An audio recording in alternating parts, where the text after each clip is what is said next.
Une petite intro à cet épisode pour présenter toutes mes excuses à Dorothée Moisan, que j'ai appelée Audrey pendant tout l'épisode. J'en profite aussi pour faire un bisou à toutes les Dorothées et à toutes les Audrey qui nous regardent. Voilà, donc sans plus attendre, les plastiqueurs de Dorothée Moisan.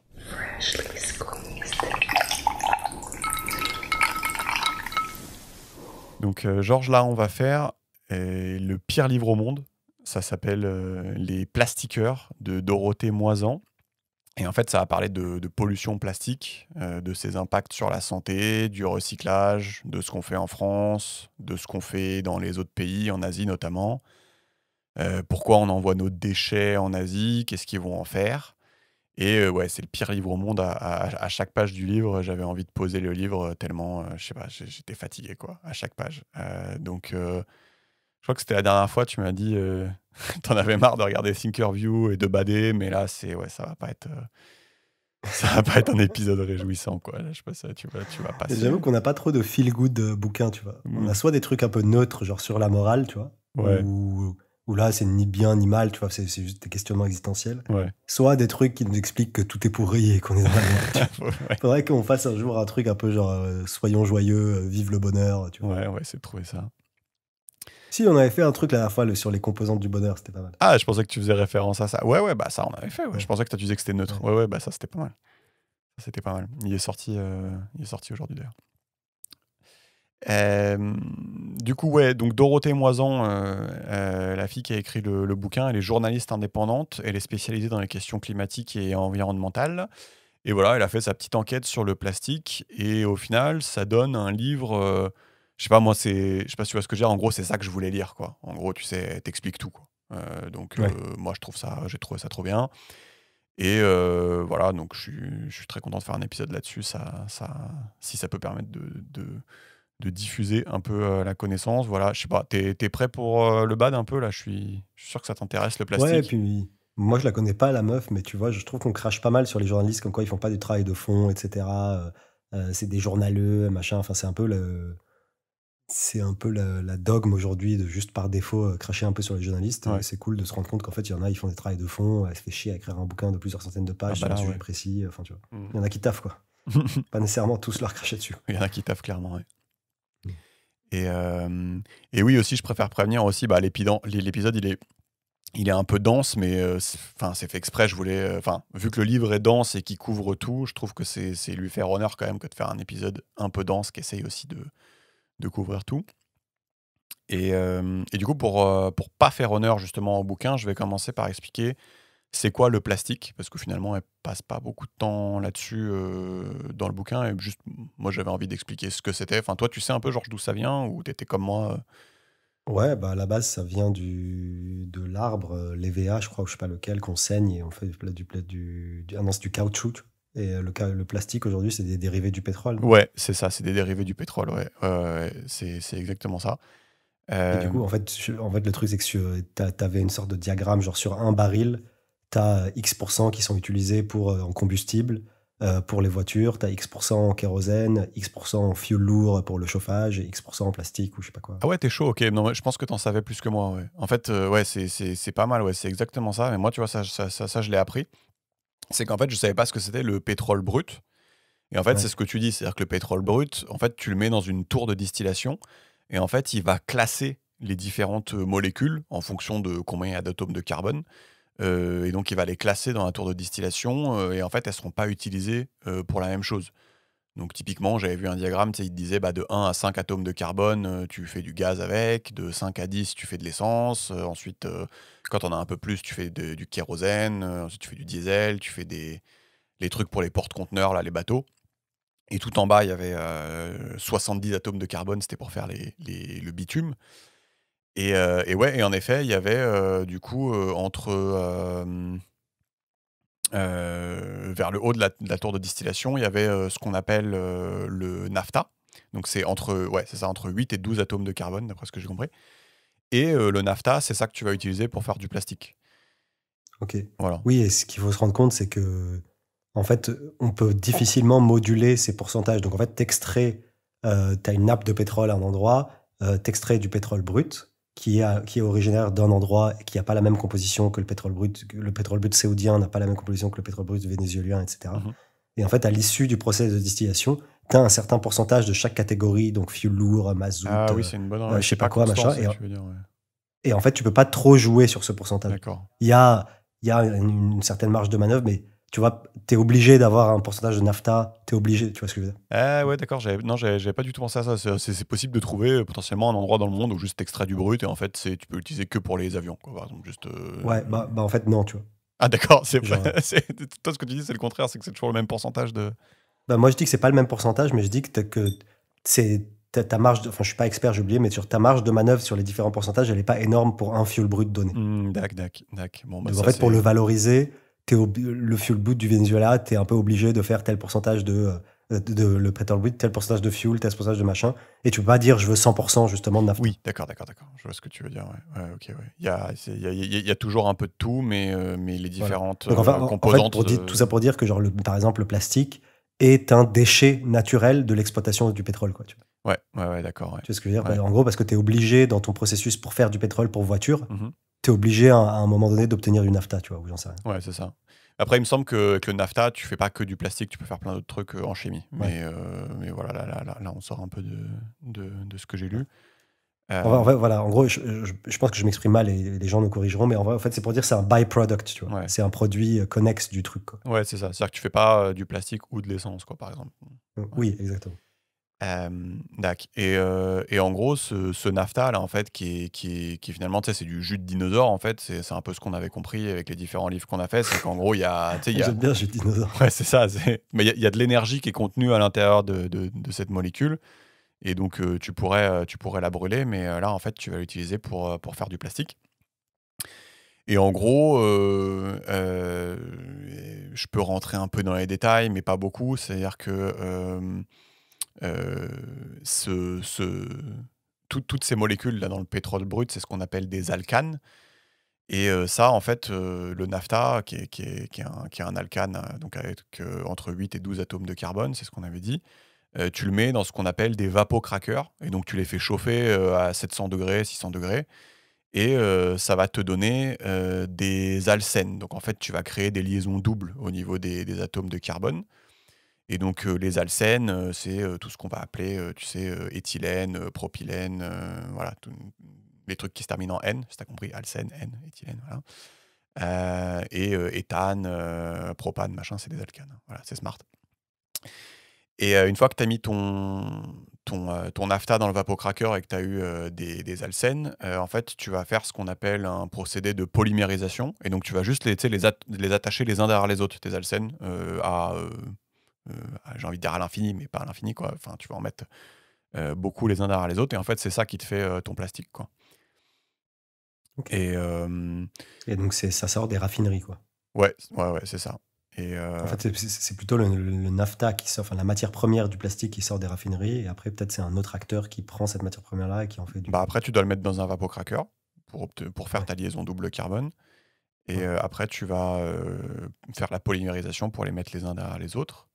Et en fait, Ok. pourquoi je me fais chier à décrire tout ça? Parce qu'en fait, tu vas voir qu'à un moment, dans le livre, il brûle beaucoup le plastique. Il y a beaucoup de gens qui le brûlent pour récupérer de l'énergie. Ça s'appelle de la valorisation énergétique.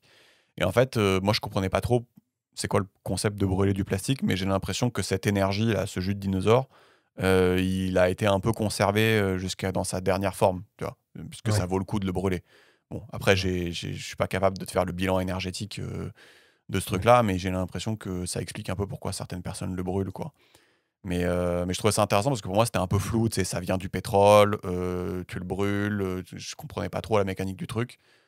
Voilà, là, je pense on a dit un peu l'essentiel, quoi.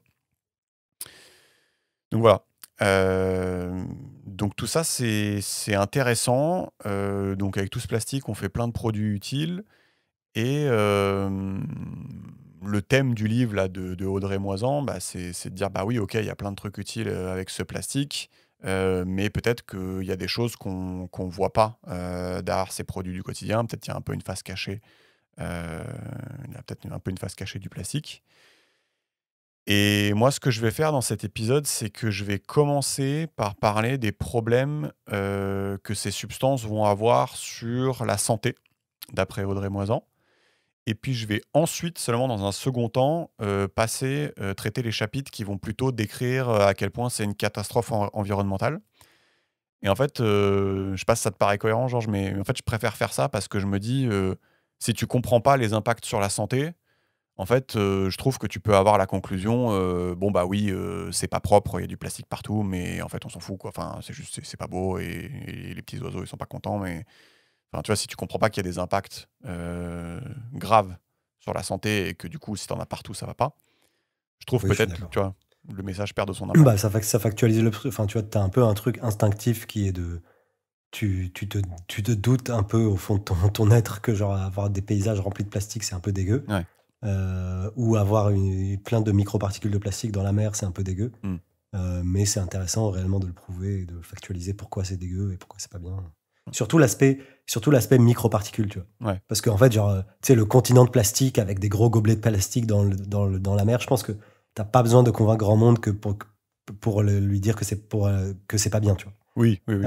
Alors que les microparticules, les trucs que tu vois pas trop à l'œil nu, tu te dis, bon, bah, c'est pas grave si j'ai 3 grammes de plastique par mois dans mes repas, tu vois.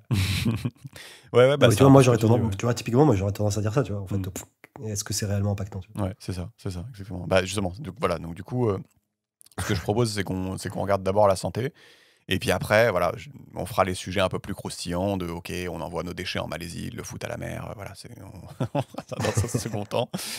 Euh, donc déjà sur la santé, effectivement, ce qu'on expliquait, c'est que le plastique, tu polymérises un alcène comme l'éthylène, donc tu fous les molécules les unes derrière les autres, puis ça te fait du polyéthylène. Et en fait, à première vue, ça paraît pas bien méchant, en fait, comme truc. Mais en fait, ce qu'il faut savoir, c'est que pour faire du plastique, dans la pratique, les industriels vont rajouter en fait tout un tas d'additifs chimiques en plus de ce truc-là à l'intérieur. Et tu sais, tous ces additifs, ça va te permettre de rendre le plastique coloré, souple, parfumé, résistant au feu, à l'eau, à l'huile, tout ça, quoi. Donc tu vas rajouter des espèces de molécules chimiques à l'intérieur.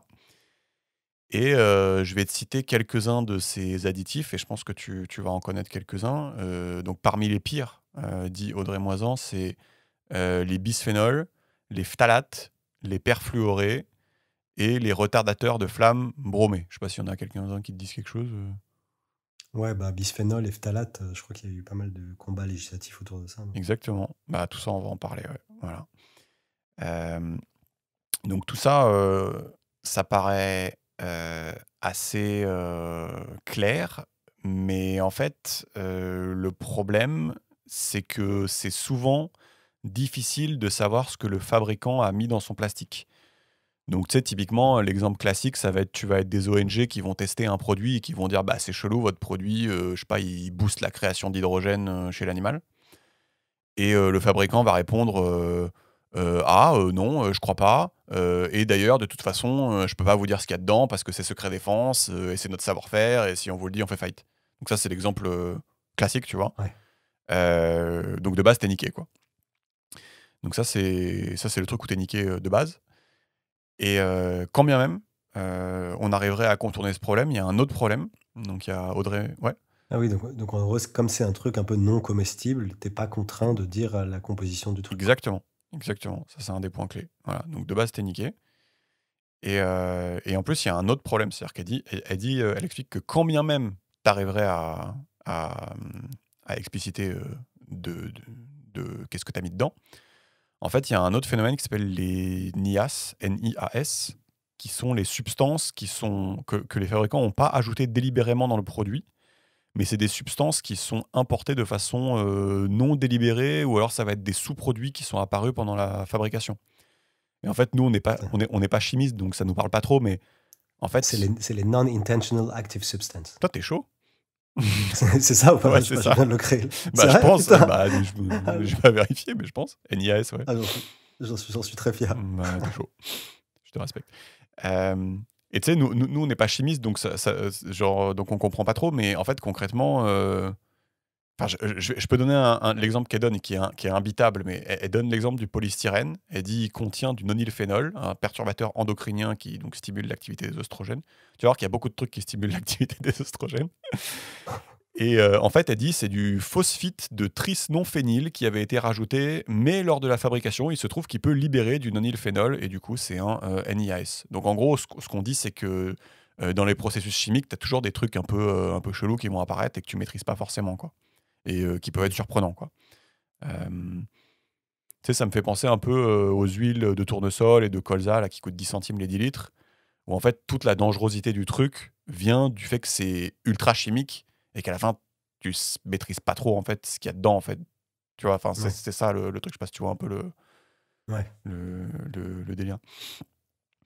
Et toi, je sais pas ce que tu sais, enfin, j'ai utilisé le mot là, perturbateur endocrinien, tu vois ce que c'est ou pas? Non. En fait, enfin, c'est des trucs qui perturbent l'équilibre des hormones dans ton corps. C'est ça mon interprétation, mais j'avoue que je sais pas ce que c'est. Bah, en fait, c'est exactement ça. Donc, c'est une substance qui va agir comme une hormone. Et ça, ok, why not? Mais en fait, pourquoi c'est hyper pernicieux? Parce que tu sais, ça contredit le fameux, il y a un truc qui s'appelle le précepte de Paralcèse. Donc, c'est un médecin du XVIe siècle. Tu sais, donc le précepte de Paralcèse, ça te dit les effets sur la santé d'une substance augmentent avec la dose. Hmm. Et en fait, le truc, la folie avec les perturbateurs endocriniens, c'est que ça marche pas du tout en fait. C'est-à-dire que tu sais, on donne souvent l'exemple, ah, tu mets une goutte dans une piscine olympique et ça suffit de perturbateurs endocriniens. Et si ton corps c'est la piscine olympique, bah, et la goutte c'est la quantité de perturbateurs endocriniens que tu as pris, en gros, ça suffit à dérégler tes hormones, quoi. Ok, donc en fait, c'est un truc où, genre, même à un infime dosage, ça a un effet néfaste. C'est ça Ouais, et il me semble que même, il y a même, du coup, c'est ce qui est ouf, c'est que même quand tu mets un dosage plus élevé, en fait, ça peut souvent avoir un effet moins néfaste, en fait. Ah oui. Ouais, ouais, ouais. Putain, c'est obscur. Ouais, donc c'est genre méga obscur, ouais. Ok. Et Mais ça, il y en a partout, non? Genre, je sais pas, j'ai l'impression que, genre, on en trouve un peu partout, ces trucs-là. bah, en fait, tous les trucs qu'on avait En dit. fait, c'est des substances chimiques, du coup, qui agissent qui sont interprétées par ton corps comme des Ouais, hormones. ouais, je pense que c'est ça, ouais, ouais. Ok. Et en fait, Et du coup, qui sont présentes dans plein de matériaux ou plein d'aliments. ouais, bah, tu sais, la petite liste que j'avais donnée tout à l'heure, mais on va y revenir, mais tu sais, les Ouais. bisphénols, les phtalates et tout, si j'ai bien compris, c'est tous des perturbateurs endocriniens, en plus d'autres réjouissances qui les Ok. accompagnent normalement. Donc, voilà, donc ça, c'est globalement tous des perturbateurs endocriniens. Et on sait que c'est pas bien, genre, on a lié la présence de perturbateurs endocriniens avec des maladies diverses et variées. Comment te dire? Parce que si tu, même chose, genre là, instinctivement, j'aurais tendance à dire c'est pas ouf, Ouais, parce que ça touche à l'équilibre de mon corps, tu vois. ouais. Mais après, genre, tout touche à l'équilibre de mon corps, tu vois. Genre, je bois de l'eau, tu vois ce que je veux dire? Ouais, ouais, ouais. Bah, en fait, je peux essayer d'être hyper concret parce que je pense que déjà, on sait pas trop, mais je pense qu'on peut être aussi hyper concret. J'étais en train de lire un livre qui s'appelle Countdown d'une chercheuse qui s'appelle Shanna Swan. Et en fait, je vais pas. Shana Swan. Aman, aman, aman. Pardon. Voilà. Voilà, on fait du R&B. Euh, donc, Shanna Swan, je vais pas faire le bouquin, je pense, on va pas faire le bouquin dans le podcast, mais parce que c'est pas d'un intérêt fulgurant non plus, mais en gros, cette chercheuse, son cœur de métier, c'est d'étudier la fertilité des gens et le lien entre la fertilité des gens et la présence de perturbateurs endocriniens dans leur sang, comme des phtalates, des bisphénols et des choses comme ça. Donc là, je Ah, sors un peu de... tu passes des belles soirées. C'est pas mal, hein? Tu te mets bien. Je mangeais avec Shanna Swan. Euh, et... Ah, parce que ça ressemble à Shanna Paul, c'est pour ça que ça te fait... Ah, j'avais pas compris, je pensais que ça faisait juste nom de Non, chanteuse de ça ressemble à R&B. Shana Paul ou tu sais, la chanson Shana Bot. Aman, Ouais, Ana, j'ai pas assez de Ana, culture. Heta, Hot, Not. J'ai pas assez de culture, mais le fait que ça Ok. ressemble à Shanna Paul, ça me va. Et, euh, et du coup, qu'est-ce qu'on disait avant que tu dises de la merde? Ah ouais, et du coup, ouais, Shanna Swan, ce qu'elle fait, c'est une chercheuse, et donc elle étudie les effets des perturbateurs endocriniens sur la fertilité. Et en fait, c'est vraiment des chiffres qui sont hyper impressionnants qu'elle donne dans le bouquin. C'est-à-dire que pour te donner un ordre de grandeur, en Chine, elle disait le pourcentage de donneurs de sperme qui sont considérés comme OK. Donc, tu sais, en gros, il faut que ton sperme il ait la bonne concentration, la bonne mobilité, qu'il soit pas chelou, qu'il soit pas difforme et tout. En gros, il est passé de 56% en 2001 à 18% en 2015. 56 à 18. Ah ouais, quand même. C'est quand même un truc de ouf, tu vois. Et Ah ouais, mais c'est limite un peu flippant, genre on va s'éteindre quoi. bah, c'est la thèse du bouquin de Shanna Swan. Ah, parce Qui. que tu sais, t'as vu le film Children of Men? Non, vas-y, redis-moi, c'est quoi? C'est un très bon film qui est sorti, je sais pas, il y a une dizaine d'années, Attends, mais je c'est un regarde bon la film gueule. que je le recommande. Et c'est un film d'anticipation. Et en gros, le pitch, c'est on est en genre je ne sais quelle année. Et en fait, on a une pénurie d'enfants. Genre les gens arrivent plus à faire des enfants, les meufs tombent plus enceintes. Ah ouais, mais Et du coup, ouais, ça c'est génère, exactement et du ça. coup, Ouais. l'humanité est en train de péricliter, et genre ça génère des conflits. Et il y a un endroit dans une espèce de province où il y a une femme qui arrive à avoir un enfant, tu vois. Mhm. Et du coup, c'est branle-bas de combat, genre. Ah, trop bien, je suis chaud pour ce film. Mais du Et coup, ça s'appelle Children of Men et c'est un bon film. C'est un film d'action assez cool. ouais, je suis en train de regarder là sur Google. Et bah, je suis chaud. Et ouais, c'est carrément la thèse du bouquin, quoi, parce qu'en fait, c'est méga flippant, quoi. Enfin, 56% à 18%, en fait, c'est juste méga flippant. Euh, bon, ça veut pas dire que c'était dans les 18%, tu peux pas concevoir, mais ça veut dire que c'est quand même. Ouais. Enfin, c'est problématique, quoi. Ouais. Voilà. Et donc, évidemment, enfin, c'est vraiment le thème du bouquin. C'est-à-dire qu'elle te dit, elle, ce qu'elle étudie, c'est la fertilité et le taux de phtalate dans le sang. Typiquement, des gens Ouais. qui ont été déposer leur Et c'est vrai que ça sperme. rejoint pas mal. Je sais pas, j'ai entendu ça avec des gens autour de moi. Tu sais, il y a le fait que en fait, les femmes ont de plus en plus de mal à tomber enceintes, tu vois. Ouais, Soit du fait de la fertilité du sperme, etc., du mec, ouais. soit du fait que elles ont genre des endométrioses ou je sais pas quoi, genre des trucs à l'utérus qui font que c'est plus compliqué. En gros, je suis pas expert dans la question, mais j'ai l'impression qu'il y a une sorte d'épidémie de meufs qui se galèrent à tomber enceinte. Bah, alors voilà, mais du coup, elle, ce qu'elle dit dans le livre, c'est que pour les meufs, c'est compliqué parce qu'en fait, pour les mecs, c'est hyper facile. Ils ont, tu sais, en fait, ils font les études sur les donneurs Ouais. de sperme. Et en fait, sur les meufs, juste, c'est trop compliqué de faire l'étude. En Non, fait, mais oui, c'est mais les meufs, elles sont insupportables. c'est ça. Alors, chez les mecs, c'est facile, tu vois. Et ouais, voilà. Donc, enfin, en gros, le point dans le bouquin, c'est que chez les meufs, on n'a pas assez de données en fait. Donc, peut-être il se passe un truc, mais enfin, en tout cas, chez les mecs, c'est juste, il y a pas de, enfin, il y a pas de débat, quoi. Juste, Ouais. le truc, tu le vois. Et ce qu'elle dit aussi dans le bouquin, ce qu'elle raconte, c'est que tous ces perturbateurs endocriniens, ça affecte les animaux aussi. Donc en fait, tu vois, tu sais, des animaux avec des parties génitales cheloues, des grenouilles et des poissons qui sont intersexes, ils sont pas vraiment mâles ou femelles. Et aussi, je sais pas, il y a des grenouilles homosexuelles maintenant, alors qu'avant il y en avait pas. Et, et du coup, même tu sais, Ah, c'est- ouais. ah, ça vient de là, tout s'explique. Pourquoi tu dis ça? Parce que moi j'ai vu un mème sur internet, Gay Frogs, qui est passé, et en effet, ça rejoint ce truc-là, ouais. Ok. Ouais, ouais.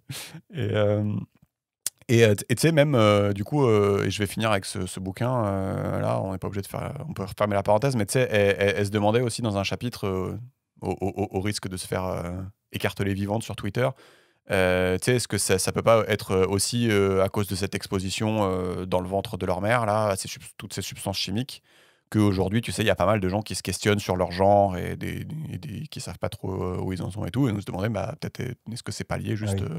à ça? Bon, ça, c'est le genre de truc où tu te fais défoncer sur Twitter, donc euh, je pense Ouais. que voilà.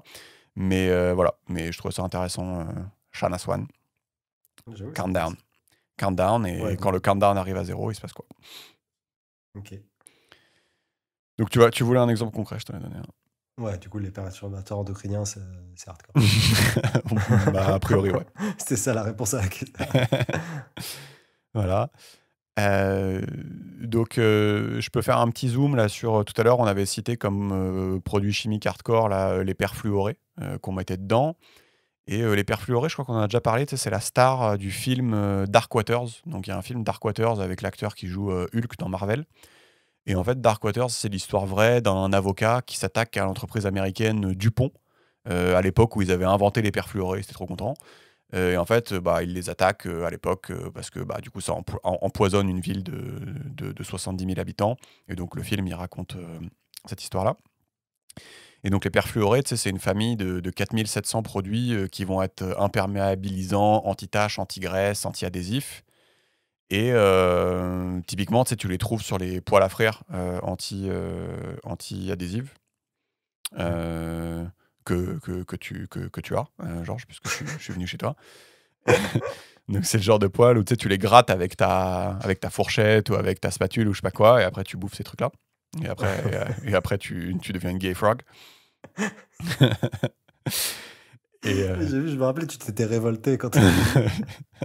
mais je m'étais pas révolté, que tu vois. J'étais là, genre. J'ai émis. Tu t'es mis à courir nu dans l'appart quand t'as vu les C'est vrai, poils et tout. c'est vrai, c'est ça que j'ai fait. Donc, les PFOA, là, les perfluorés, c'est des molécules, elles ont la bonne idée d'être quasiment indestructibles. Donc, si tu regardes la molécule, c'est rigolo, c'est-à-dire que c'est du carbone avec que des fluors à la place des hydrogènes. Donc, déjà, tu vois que c'est une tête chelou. Et c'est des perturbateurs endocriniens, encore une fois. Ils sont partout dans l'environnement et dans la chaîne alimentaire et ils sont indestructibles, en fait, donc tu peux rien faire.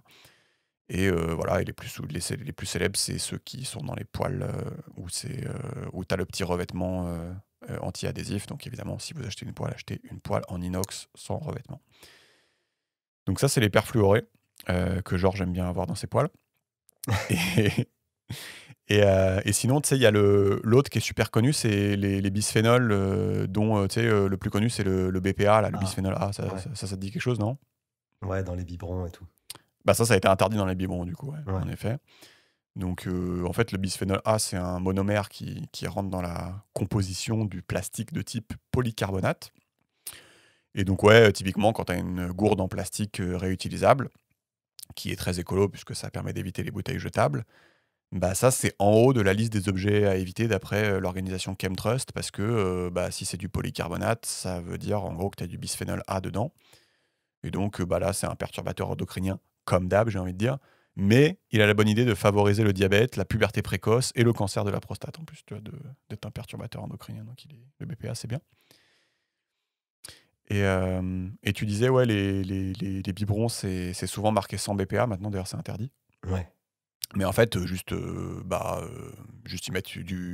le remplacent par du BPS ou du BPZ et juste, c'est pareil. Tu vois. C'est juste, ils trouvent que c'est pas interdit, mais c'est pareil. Voilà. Donc, tout ça, c'est bien. Donc, quand tu achètes un truc en plastique sans BPA, t'es niqué quand même, parce que tu as du BPS. Et Ouais. ouais. D'ailleurs, j'ai vu qu'il y avait une nouvelle réglementation de l'UE qui est en train d'être édictée. Tu sais, j'ai oublié, je crois que je t'en ai déjà parlé. Ouais, C'était, on en a parlé, ouais, je peux en dire deux mots. ouais, tu sais, sur le fait d'interdire des molécules nocives, tu vois. Et là, ils sont en train de faire la V2. Et en fait, la révolution dans la V2, c'est que plutôt d'interdire molécule par molécule. Ouais. Où là, du coup, vu que tu as des dizaines de molécules qui sont créées tous les jours, et en fait, du coup, c'est un combat perdu d'avance, tu vois. Mhm. Là, ils vont plutôt interdire des familles de molécules. C'est ça, on en avait parlé, et du coup, elle en parle aussi, la Audrey Moisan, mais en fait, c'est pas. En fait, c'est dans le cadre de la réglementation REACH. Oui, exactement, voilà. c'est ça, c'est Rich. Et c'est juste que la nouveauté, c'est que là, ils vont faire ça sur les perfluorés, donc ceux dont on vient de parler. Donc, ils vont faire ça sur toute la famille des perfluorés, donc les 4700 perfluorés. Et ils envisagent de le faire sur les bisphénols et les phtalates. Du coup, parce que vu que ça fera un précédent avec les perfluorés, ils envisagent de l'étendre. Mais oui, du coup, ça serait un truc de ouf si ça passe. Ça va être la folie. Et voilà, du coup, c'est les débuts, mais c'est cool quand même la démarche que déjà l'Union européenne nous protège sur pas mal de trucs. Et la démarche de passer de substance par substance à famille de substances est pas con, quoi. Mais ça, par contre, après, là où j'ai pas la réponse c'est où est-ce que tu vas acheter tes poils, quoi. Ouais. Où est-ce que tu vas t'équiper, du coup, je sais pas, genre, faudrait que tu me dises. Donc ouais, ça c'est en effet, il y a cette réglementation là, et juste je peux citer où est-ce que tu peux trouver du BPA aussi. Tu sais, tu vas le trouver, et ça c'est un truc de ouf. Tu sais, quand tu t'achètes une canette de Coca, en fait, à l'intérieur, apparemment, tu as une espèce de résine époxy, tu as du plastique à l'intérieur, pour que le Coca il se conserve plus longtemps et pour qu'il n'y ait pas un goût de métal. Et ce truc-là, juste ça relâche du BPA. Voilà. Et t'as ça dans les boîtes de conserve aussi, t'es niqué, quoi. T'es niqué. Sur les tickets de caisse et sur les titres de transport, t'as du BPA pour que ça facilite l'apparition de l'encre. Donc c'est pour ça, dans le livre Genius Life, il nous conseillait de jamais toucher le ticket de caisse avec la main. D'ailleurs, il paraît que les caissières ont un taux plus élevé de BPA dans le sang. Voilà. Dernier truc, tu sais, c'est quand tu achètes un morceau de viande, un kebab ou un poulet, souvent ils te le mettent dans du papier, mais qui est pas sensible à la graisse, qui est étanche. Ouais. Et du coup, ça c'est le film, c'est du BPA aussi. BPA. Voilà. Voilà. Donc c'est cool, non? Ouais, putain, mais en fait, tout ce qui est pratique, c'est BPA, quoi. Ouais. C'est ça. Et on peut parler un peu des lobbies parce qu'elle cite, elle cite un truc, ça m'avait fait rire, donc je le dis. Elle dit qu'en 2009, les plus grands producteurs de canettes et de conserves se réunissent dans un club très sélect de Washington pour discuter des différentes stratégies pour retourner l'opinion publique sur le BPA. Donc malheureusement, le contenu de la réunion a fuité. Mais parmi les bonnes idées là, sur lesquelles ils avaient brainstormé, il y avait trouver une femme enceinte pour vanter les faveurs du BPA. Putain.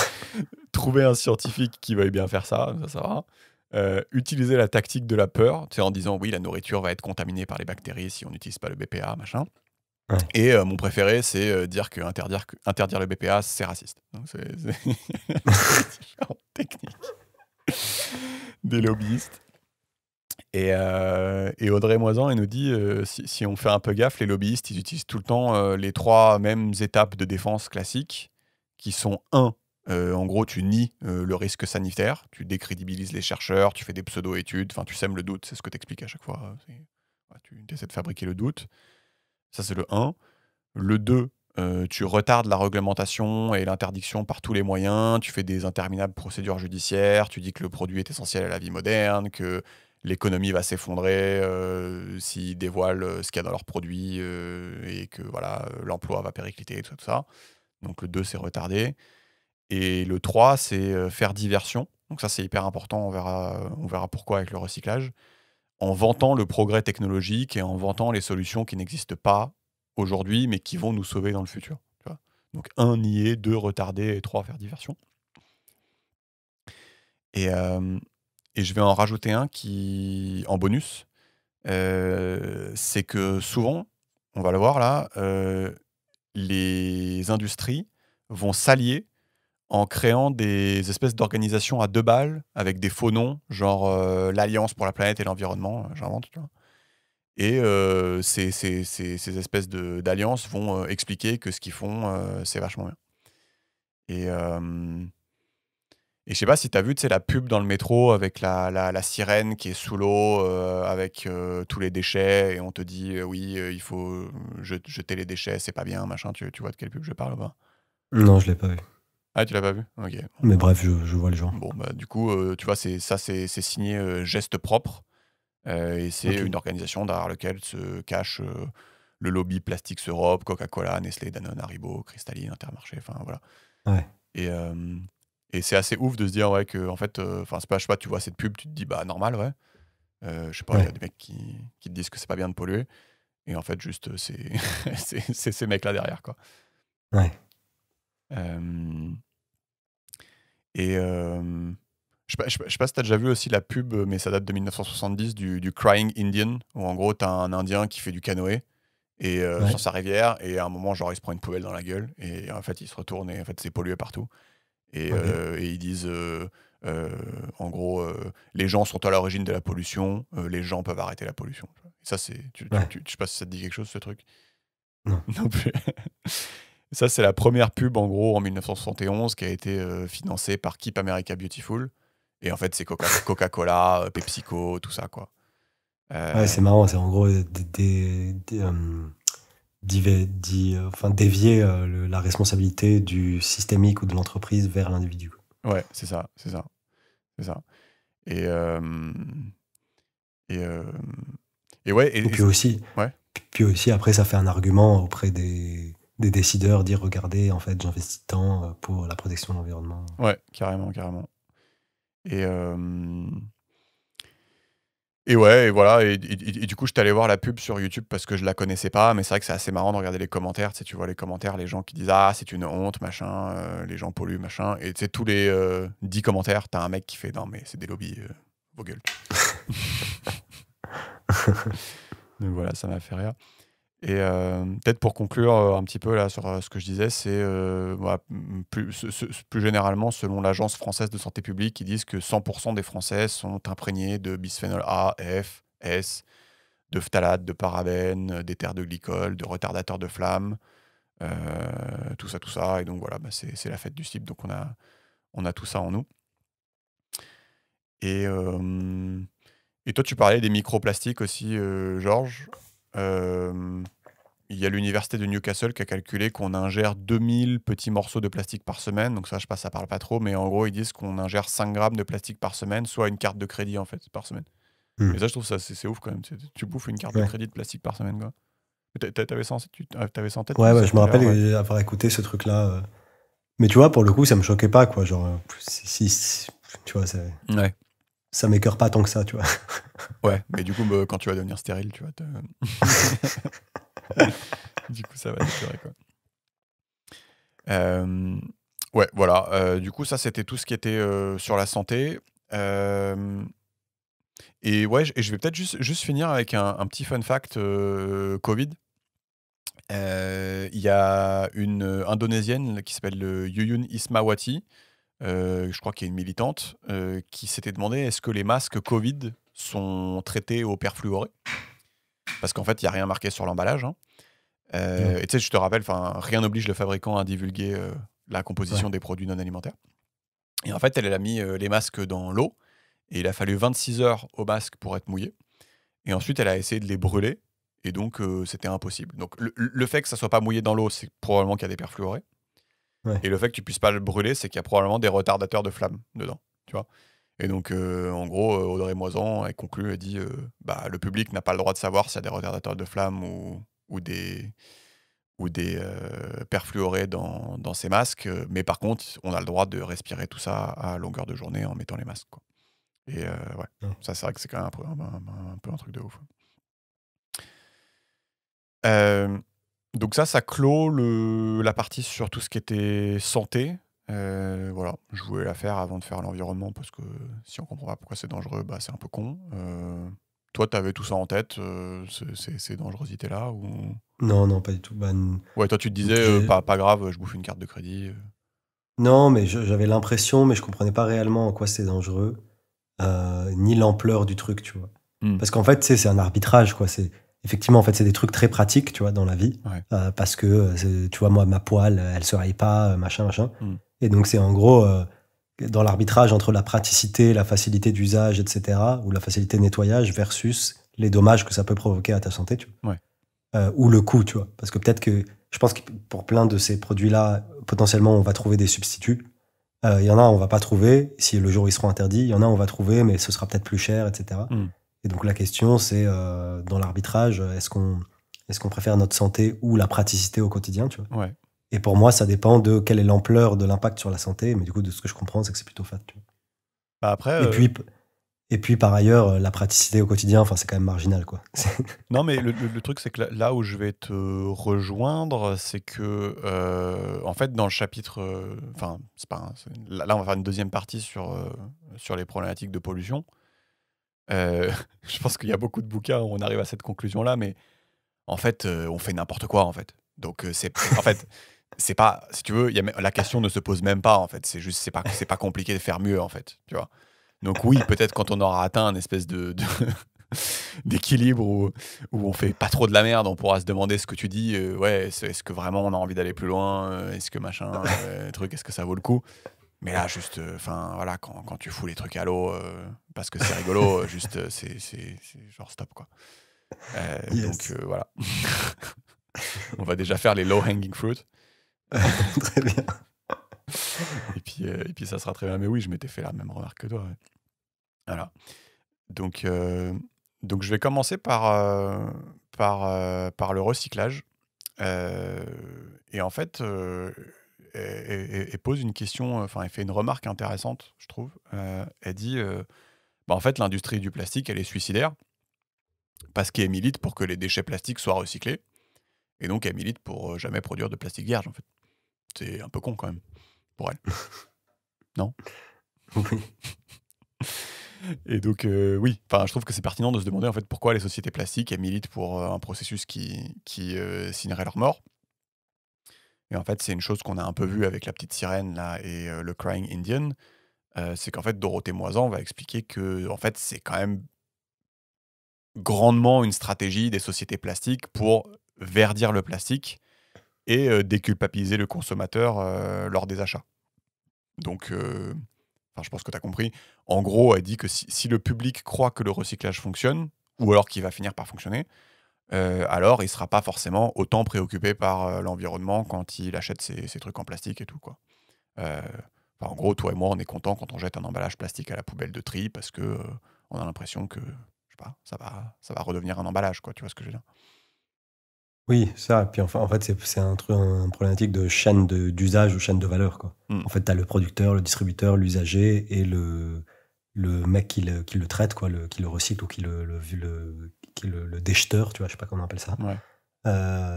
Et en gros, eux, vu que c'est les producteurs, ils veulent plutôt faire assumer la responsabilité sur l'usager ou le déjeteur, tu vois.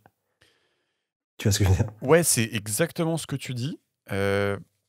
Par contre, je pense que dans le bouquin, elle va plus loin et elle dit, elle, que carrément, juste le recyclage en soi, si j'ai bien compris, c'est un peu de l'enfumage. Après, Oui, mais moi, on va essayer de se faire notre ça avis. m'intéresse d'avoir sa démonstration Ouais, parce c'est que j'ai ça. lu ça à pas mal d'endroits. Ouais. Et en gros, que les chiffres du recyclage, c'est juste que ça marche pas, en fait, c'est peanuts, quoi. Exactement. C'est un peu ça qu'on va essayer de démontrer. Mm. Et donc là, ça va Ouais, mais plus loin. ça m'intéresse beaucoup la démonstration parce Ouais, que c'est quand même un truc qui est vachement ancré chez les gens, tu vois. Tout le monde te dit, exactement. est-ce que tu recycles, c'est important, etc. Et genre, les rares trucs que j'ai lus qui m'ont semblé un peu robustes, Ouais. ça disait qu'en fait, c'est de la demeure, qu'il y a 2% des trucs qui sont recyclés, qui sont réellement Voilà. recyclés, et le reste. Et c'est ça qu'on va voir. Et du coup, justement, c'est pour ça que je dis, moi, ça va plus loin que toi, ce que tu dis. Parce que toi, ce que tu dis, c'est oui, bah, ils font porter la responsabilité sur la fin de chaîne et ça les arrange bien. Mais en fait, là, on peut aller plus loin et dire, en fait, il n'y a même pas de responsabilité en fin de chaîne. Tu vois ce que je veux dire? Oui. Voilà. Et bon, alors là, je le dis de façon crue, je pense, pour faire réagir un peu et pour provoquer, mais du coup, je vais donner les éléments et chacun se fera son propre avis. Et donc, en fait, bah, là, ce qu'on dit, hein, juste pour résumer, il y a deux éléments de la part des industriels. C'est faire croire aux gens que le plastique, c'est pas un problème si on recycle. Hein, le premier élément. Et le deuxième élément, c'est faire croire aux gens que si le plastique est un problème, bah, c'est que c'est de leur faute et qu'ils aient qu'à mieux recycler, quoi. Donc, il y a deux éléments dans ce discours-là. Et ouais, ça, je vous le donne pour info. Il y a un très bon documentaire qui s'appelle Plastic Wars sur Dailymotion qui explique ça. Et d'ailleurs, l'auteur le cite, ce documentaire. Donc, c'est que ça a l'air d'être legit. Donc, vous regarderez Plastic Wars sur Dailymotion. Et puis, s'il n'y est plus, bah, je vous l'enverrai, vous me demandez. Donc, ouais. Donc, parlons un peu du recyclage. On va faire une interro à Georges, je pense. Je sais pas si tu vois, en 1970, il y a un étudiant qui invente le logo officiel du recyclage et c'est un espèce de triangle Avec des carré, flèches, là. pas carré, un triangle vert avec des flèches qui tournent. Ouais. Ouais, tu vois. Ouais. Voilà. Donc ça, c'est le logo officiel du recyclage. Et je sais pas si tu as fait gaffe, mais sur la quasi-totalité des produits, souvent, tu as ce qu'on appelle le point vert. Donc tu as deux flèches qui tournent en rond. Euh, Peut-être tu peux taper dans Google point vert Ouais. pour que ça te parle mieux. Mais en gros, je sais pas comment le décrire, c'est une flèche verte et une flèche blanche qui centrent. Ouais, je vois. Ouais, toi, tu le décrirais comment, toi, maintenant que tu l'as vu? Ouais, c'est en gros un yin-yang, mais avec flèche verte et flèche jaune. Hmm. Flèche blanche. D'accord, ouais, pas mal. Voilà. Donc, ce truc-là, ce point vert, le premier truc un peu, la première douille un peu, c'est que. Et tu sais ce que ça veut dire d'ailleurs quand ça c'est sur un produit? Non. Et ben voilà, donc la première douille, c'est que ça veut dire que ça veut pas du tout dire que le produit est recyclable, que l'emballage est recyclable. Ça veut dire que le mec qui fait l'emballage paye une contribution au recyclage, tu OK. vois. Et je pense qu'il est obligé de la payer de toute façon. Donc Ouais. voilà. Donc et justement, c'est fait exprès pour que ça ressemble un peu au logo du recyclage, pour que Mmh. les gens croient qu'en gros, quand ils ont ça, bah en fait, ça veut dire que leur emballage est recyclable, quoi. Donc ça, c'est quand même la première méga douille. Et là-dessus, apparemment, il y a les lobbies qui voulaient pas lâcher sur le fait que c'était des flèches. Et bref, voilà. Donc ça, c'est la première méga douille.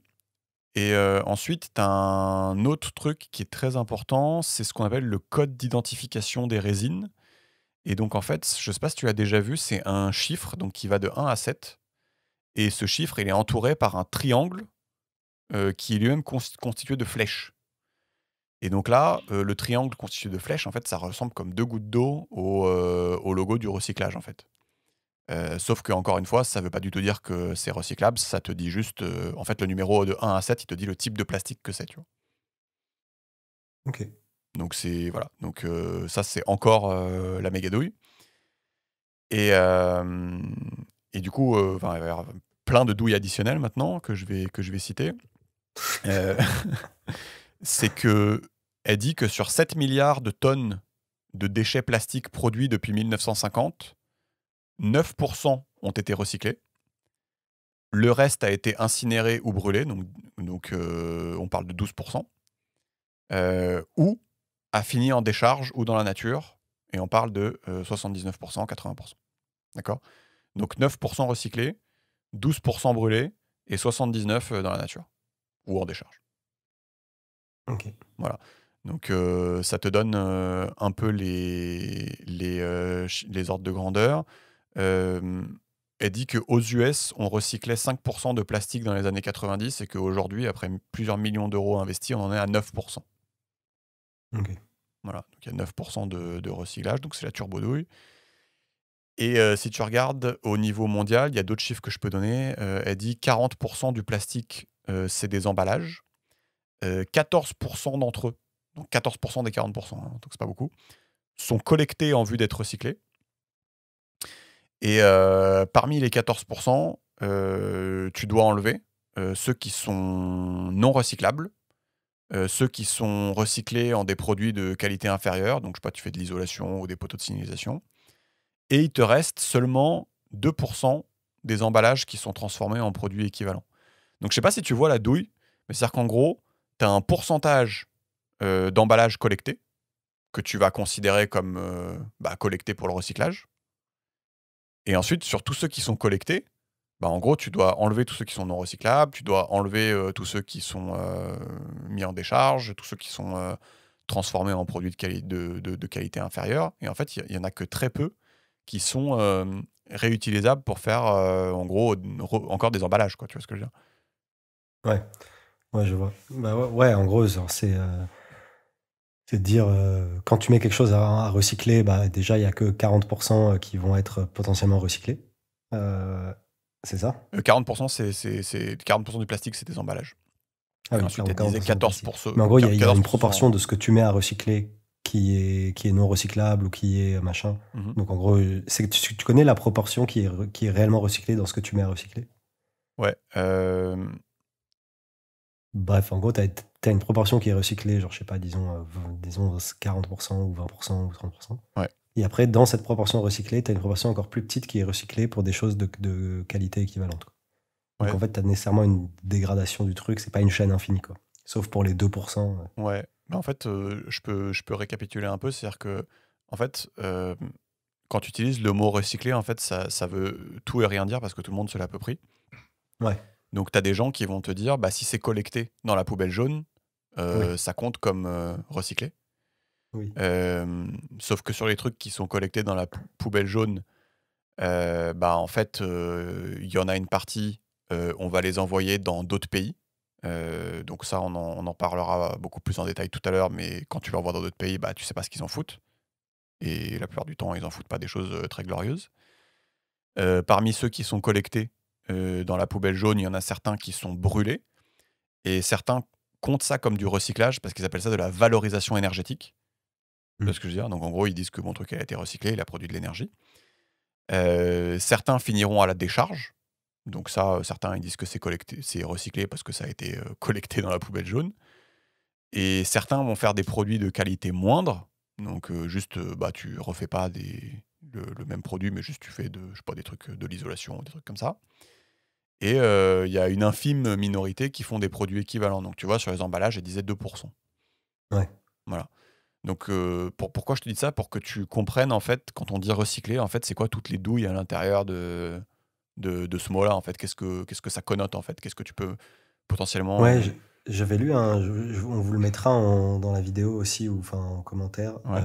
J'avais lu un retour d'expérience il y avait 2 entrepreneurs, de je ne sais quelle ville Mmh. qui, je sais pas si tu as lu ce truc-là, qui avaient lancé de bonne foi, tu vois? Eux, genre, ils étaient écolos et tout, ils kiffaient ça. mais Ouais. qui avait lancé une entreprise de recyclage des canettes, tu vois. Ouais, j'allais en Euh, parler, mais vas-y, bah, parle-en. Ouais. et ce truc-là, et en fait, ça n'a pas marché finalement, leur boîte, genre c'était pas économiquement viable, etc. Ils ont fait tout un long retour d'expérience, ils expliquaient leur démarche, ils expliquaient qu'est-ce qu'ils ont appris, etc. Et à la fin, la conclusion, c'était que en fait, ils se sont rendus compte que le recyclage, ça marchait pas et c'était pas viable. Ouais. Et en fait, c'était un peu une sorte de fumisterie et que du coup, il fallait juste être sobre et réduire sa consommation. Ouais. Et c'est marrant parce que enfin, c'était assez bien expliqué et ça, du coup, ils détaillaient un peu ces ordres de grandeur. Et c'est marrant parce qu'eux, ils étaient réellement de bonne foi vu qu'ils souhaitaient recycler à la base, tu vois. Ouais, bah, c'est ça. Et du coup, c'est une start-up qui s'appelle La Boucle Verte. Oui, Et voilà, ils voulaient recycler les canettes en aluminium. Donc, celles qui ont la paroi en bisphénol A, du coup. ouais. Donc, ça, Mais ça justement, rend le truc ils compliqué, expliquent dans quoi. leur article qu'ils avaient pris les canettes parce que c'est un des trucs les plus faciles à recycler, tu vois. Exactement. Et Exactement. en plus, même le truc facile à recycler, ça marche pas, tu vois. C'est ça. Et du coup, en gros, la conclusion, c'était bah, si même le truc facile à recycler, c'est pas recyclable, en fait, juste, c'est qu'on est mal parti. Et en gros, les mecs disaient, bah, ça a aucun sens, genre pour un produit qui a servi 30 secondes, quoi, en gros, comme une canette. Enfin, ça a aucun sens, quoi. Si le truc qui sert 30 secondes de se prendre autant la tête à le recycler, enfin, c'est juste. À un moment, ça va Ouais, pas, quoi. et vraiment, genre, si ça vous intéresse, lisez le truc parce que c'était assez bien fait. Et les mecs enfin, ils ont bossé pas mal de temps. Ils ont fait, leur boîte a vécu genre 2 ou 3 ans, tu vois. C'est pas un truc genre en 2 mois, Ouais. ils ont fait des conclusions hâtives, quoi. Mm. Donc c'était assez poussé, c'est assez bien fait. Bah, tu vois, t'en parles comme Audrey Moisan, donc on est bien. Donc voilà, je pense que c'est une des clés aussi de comprendre tout ce qui peut se cacher derrière le terme recyclé, pour pas se faire avoir quand quelqu'un publie des chiffres, tu vois. Il faut savoir poser les bonnes questions. Ok, mais c'est quoi le pourcentage de qualité inférieure? C'est quoi le pourcentage de brûlé? C'est quoi le pourcentage qui est parti en Asie et tu sais pas ce qu'ils ont branlé avec? Enfin, tu vois, c'est ce genre de Ouais. questions-là qu'il faut poser, quoi. Voilà. Euh, donc, voilà. Et puis après, il y a d'autres contraintes, évidemment. Tu sais, il faut que l'emballage soit reconnu par les capteurs du centre de tri. Il faut que bah, les solutions techniques pour le transformer et le collecter et approvisionner le marché en fait soient au point. Et il faut que le marché veuille bien acheter ce plastique qui est bah, moins cher plus cher et de qualité moindre. Donc il y a pas mal d'obstacles au recyclage. Et, et en fait, je trouve que c'est intéressant. Elle parle du phénomène alors en anglais, c'est aspirational recycling, recyclage fantasmé.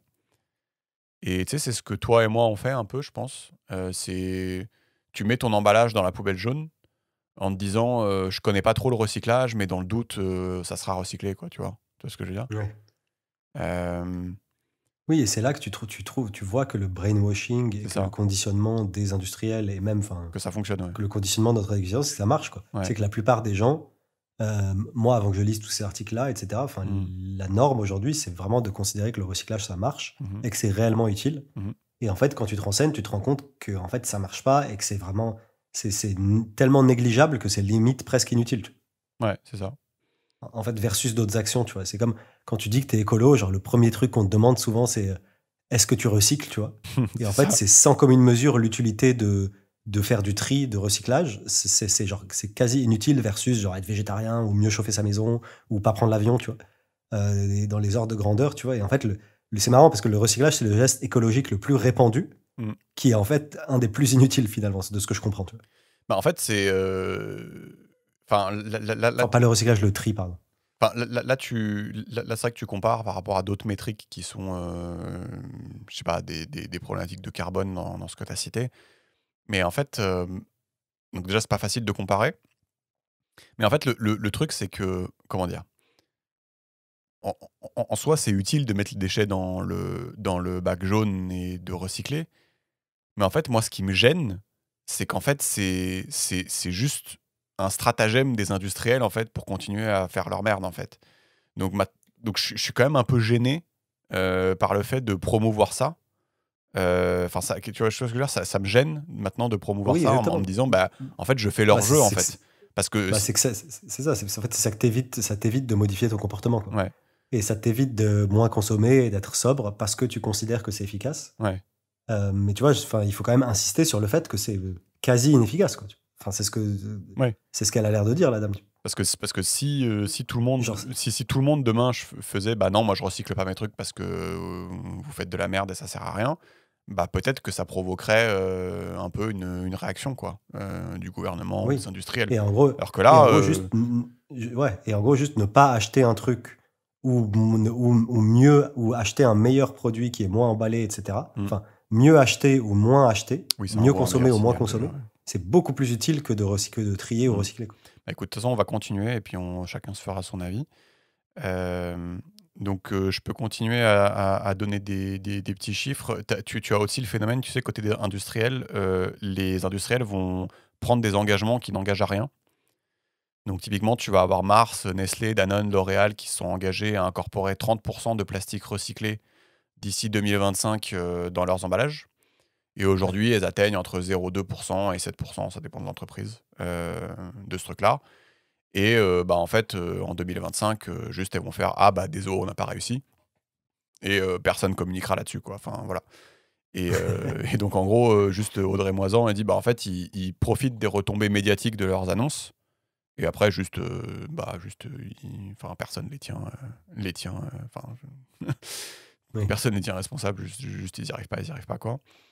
Euh, Oui, et puis de toute façon, je pense qu'au fil des bouquins, on comprend que genre l'autorégulation des entreprises privées, ça a jamais été quelque chose qui marche, quoi, tu vois. Donc, ouais ouais. quand tu laisses les boîtes faire eux-mêmes leurs promesses, régir elles-mêmes leur cadre réglementaire, etc. Oui Enfin, oui. juste, tu vois. Voilà, et donne le chiffre de Coca-Cola qui s'est engagé à être à 25% de matière recyclée, ils sont à 10%. Euh, voilà. Euh, et une fois qu'on a dit tout ça, il y a un truc assez rigolo qu'on peut rajouter. C'est que, est-ce que ça te fait pas tiquer le recyclage avec tout ce qu'on a dit là sur les retardateurs de flammes bromés, les phtalates, les perfluorés, ça te fait pas un peu tiquer le recyclage là quand on combine les deux sujets? Mais du coup, on va se retrouver avec tous ces trucs dans d'autres produits, quoi. Exactement. Voilà. Donc en fait, il y a un gros débat parce que en fait, on dit que la plupart des plastiques, bon, déjà, on n'a pas le droit de savoir ce que les fabricants foutent dedans, donc ça c'est quand même vraiment, enfin, c'est haut dans la connerie, quoi. Mais en fait, la plupart des plastiques ne devraient tout simplement pas être recyclés, mais figurer parmi les déchets toxiques, quoi. Et donc il y a un gros débat parce qu'effectivement, si tu recycles du plastique avec des cochonneries dedans, bah, tu vas te retrouver avec les mêmes cochonneries dans les plastiques recyclés. Et en pratique, elle explique, tu te retrouves avec, dans des jouets pour enfants, bah, des dioxydes ou des retardateurs de flammes bromés. Tu vois, et cite une directive de l'Union européenne qui dit que 95% du poids d'un véhicule doit être valorisé, dont au moins 85% par recyclage. Bah, en fait, les trucs dans un véhicule, il y a énormément de retardateurs de flammes pour pas que ça s'enflamme facilement. Bah ouais, ok, si tu te retrouves avec ça dans tes jouets ou dans des ustensiles de cuisine, bah c'est pas ouf, tu vois. Donc, tu as même un vrai débat qui est. Enfin, tu sais, on appelle ça l'économie circulaire sale, quoi. Tu vois. Ouais, c'est marrant. Ouais, tu vois, faut aussi penser à ça, quoi. Quand tu as un truc recyclé, tu te dis, bah ouais, bah ok, mais est-ce que c'est propre, quoi, vraiment. Donc, c'est sympa. Bah ouais, en fait, tu te rends compte que enfin, tu sais, t'as beau triturer le problème dans tous les sens, c'est toujours, en fait, il n'y a pas Mais tu te de rends compte que baguette c'est une magique, quoi. douille. Tu te dis qu'en fait, ne pas changer son comportement et ne pas être plus sobre, Non, mais ouais. c'est infiniment compliqué, en fait. Genre, juste, Oui. ça marche pas, quoi. Non, mais Tu vois, c'est. Ouais. genre, t'as toujours le truc le plus simple, c'est toujours genre juste arrête d'acheter de la merde, tu vois. Et c'est quand même une méga douille, quoi. Enfin, Ouais. ça, je pense qu'on s'en rend compte de plus en plus. Donc, ça, déjà, ouais, enfin, voilà. Enfin, tout me fait bader dans ce livre, mais voilà. Euh, et je trouve que là, je vais expliquer un truc qui, je pense, sera, j'espère, utile pour tout le monde. Tu sais, je voulais revenir sur un sujet important. On parlait du code d'identification de la résine. Tu sais, donc il y a un numéro qui va de 1 à 7 sur les paquets. Et ça, faut faire un peu gaffe. Je crois il faut retourner souvent le pot de yaourt ou la bouteille pour le trouver. Et tu sais, c'est pas sur l'étiquette, tu sais, c'est fondu dans le plastique, je sais pas comment dire. Donc il est souvent de la même Ouais. couleur que le plastique et donc tu le vois pas trop. Ouais. Mais en gros, ça, c'est vachement utile pour le citoyen. Donc en gros, bah, tu sais, ça va de 1 à 7 le numéro, et en gros, ça te dit en fait quel est le plastique qui est utilisé pour ton objet. Et en fait, c'est assez instructif. Donc typiquement, quand tu as sur le plastique le numéro 1 qui est entouré de flèches, c'est ce qu'on appelle du PET. Et en gros, ça c'est hyper important, c'est toutes les bouteilles. Tu sais, les bouteilles d'eau, les bouteilles de coca, tout ça, c'est du PET apparemment. Et en fait, à force de regarder les emballages, là je me suis tapé un délire, là depuis une semaine je regarde les emballages. Et en fait, tu commences à les différencier. C'est-à-dire tu commences à choper un peu le coup d'œil. C'est-à-dire que tu vois en gros, ah ouais, ça c'est le plastique des bouteilles. Tu vois. L'autre jour, j'ai acheté du tzatziki, il m'a mis le traiteur grec, il m'a mis du tzatziki dans un truc. Et j'ai fait, ah ça c'est du PET, tu vois. Et tu regardes, et en effet, c'est du PET. Et, en gros, pourquoi c'est important de savoir ça? Parce que typiquement, le PET, c'est un des meilleurs élèves parmi tous les plastiques. C'est en gros celui qui est le plus recyclable. Tu vois. Et donc elle explique qu'environ 50% du PET est collecté, et on en fait des tapis ou des textiles, et 7% sont réutilisés pour fabriquer de nouvelles bouteilles. Donc ça te donne un peu les ordres de grandeur Ouais. aujourd'hui. Et c'est le best. Lui, il est trop chaud. C'est au niveau du recyclage, le PET, il est méga chaud. Et bon, voilà. Faut savoir que tu peux pas recycler à l'infini. C'est-à-dire qu'une bouteille, tu peux la recycler que 2, 5 ou 8 fois au mieux, elle dit. Avec 100 kilos de PET recyclés, tu fais 75 bouteilles neuves de, PET recyclés. Donc tu sais, t'en as un peu moins, quoi. Mais voilà. Donc ça, je trouve ça hyper intéressant. C'est quand tu as le code numéro 1 sur ton plastique, en gros, c'est le truc le plus valorisable. Donc tu feras gaffe quand tu Mmh. mets ton truc au déchet, c'est hyper valorisable. Et donc ça, je trouve ça hyper intéressant. Enfin, je trouve ça hyper intéressant. Et tu as aussi. Ouais, il est trop chaud là sur le code d'identification des résines là. Oui, parce que tu sais, Regarde. en gros, le truc que tu vas envoyer dans la putain de Cambrousse en Asie, et quel truc va vraiment être recyclé, quoi. Genre, c'est quand même, c'est quand même trop bien, quoi. Et ensuite, tu as le PEHD, donc ça, c'est le code 2, donc le polyéthylène haute densité. Et ça, tu sais, ça va être tu sais, les bouteilles de produits ménagers, là, le cif, le machin, les shampoings, les trucs comme ça. Tu sais, c'est le plastique un peu plus Ouais, dur. un peu épais. Voilà. Et ça, c'est pas trop mal, elle dit, en termes de recyclage, le 2. Et après, tout le reste, c'est ghetto, tu vois. Genre, celui qui est de 3 à 7, c'est ghetto. Elle dit, ça a une valeur négligeable, voire négative. Et dans certains États des États-Unis, ils demandent juste aux consommateurs de jeter ça directement à la poubelle normale, afin juste de gagner du temps. Apparemment, ils avaient fait un communiqué en Pennsylvanie où ils ont dit, bah non, 3 à 7, no go, quoi. Genre, Ouais. désolé, mais voilà. Et, ouais, ça, je trouve ça hyper intéressant, à savoir, parce que, mine de rien, tu sais, j'ai regardé et il y a pas mal de trucs, hem, typiquement les pots de yaourt, je sais pas si tu vois, tu sais, les trucs en plastique un peu rigides, Ouais. ça, c'est du numéro 5, c'est du polypropylène, du PP. Et en fait, ça apparemment, c'est, recyclable, mais c'est pas recyclé, quoi, tu vois? Ouais. Genre, c'est-à-dire que oui, dans un labo, peut-être tu le recycles et tout, mais pas dans Oui la aussi, pratique. ça te permet de te rendre compte à ton échelle de la déperdition quoi, vu que tu fais tes petites stats, hein, si tu regardes tout le temps sur le truc. Ouais, c'est ça. Et en gros, enfin, tu verras, je pense que si les gens regardent un peu le PP, là, le numéro 5, en gros, c'est tous tu sais, les couverts en plastique, les jouets en plastique, tous les trucs durs, tu sais, mon casque là, je pense que c'est du Ouais, PP, tout ça.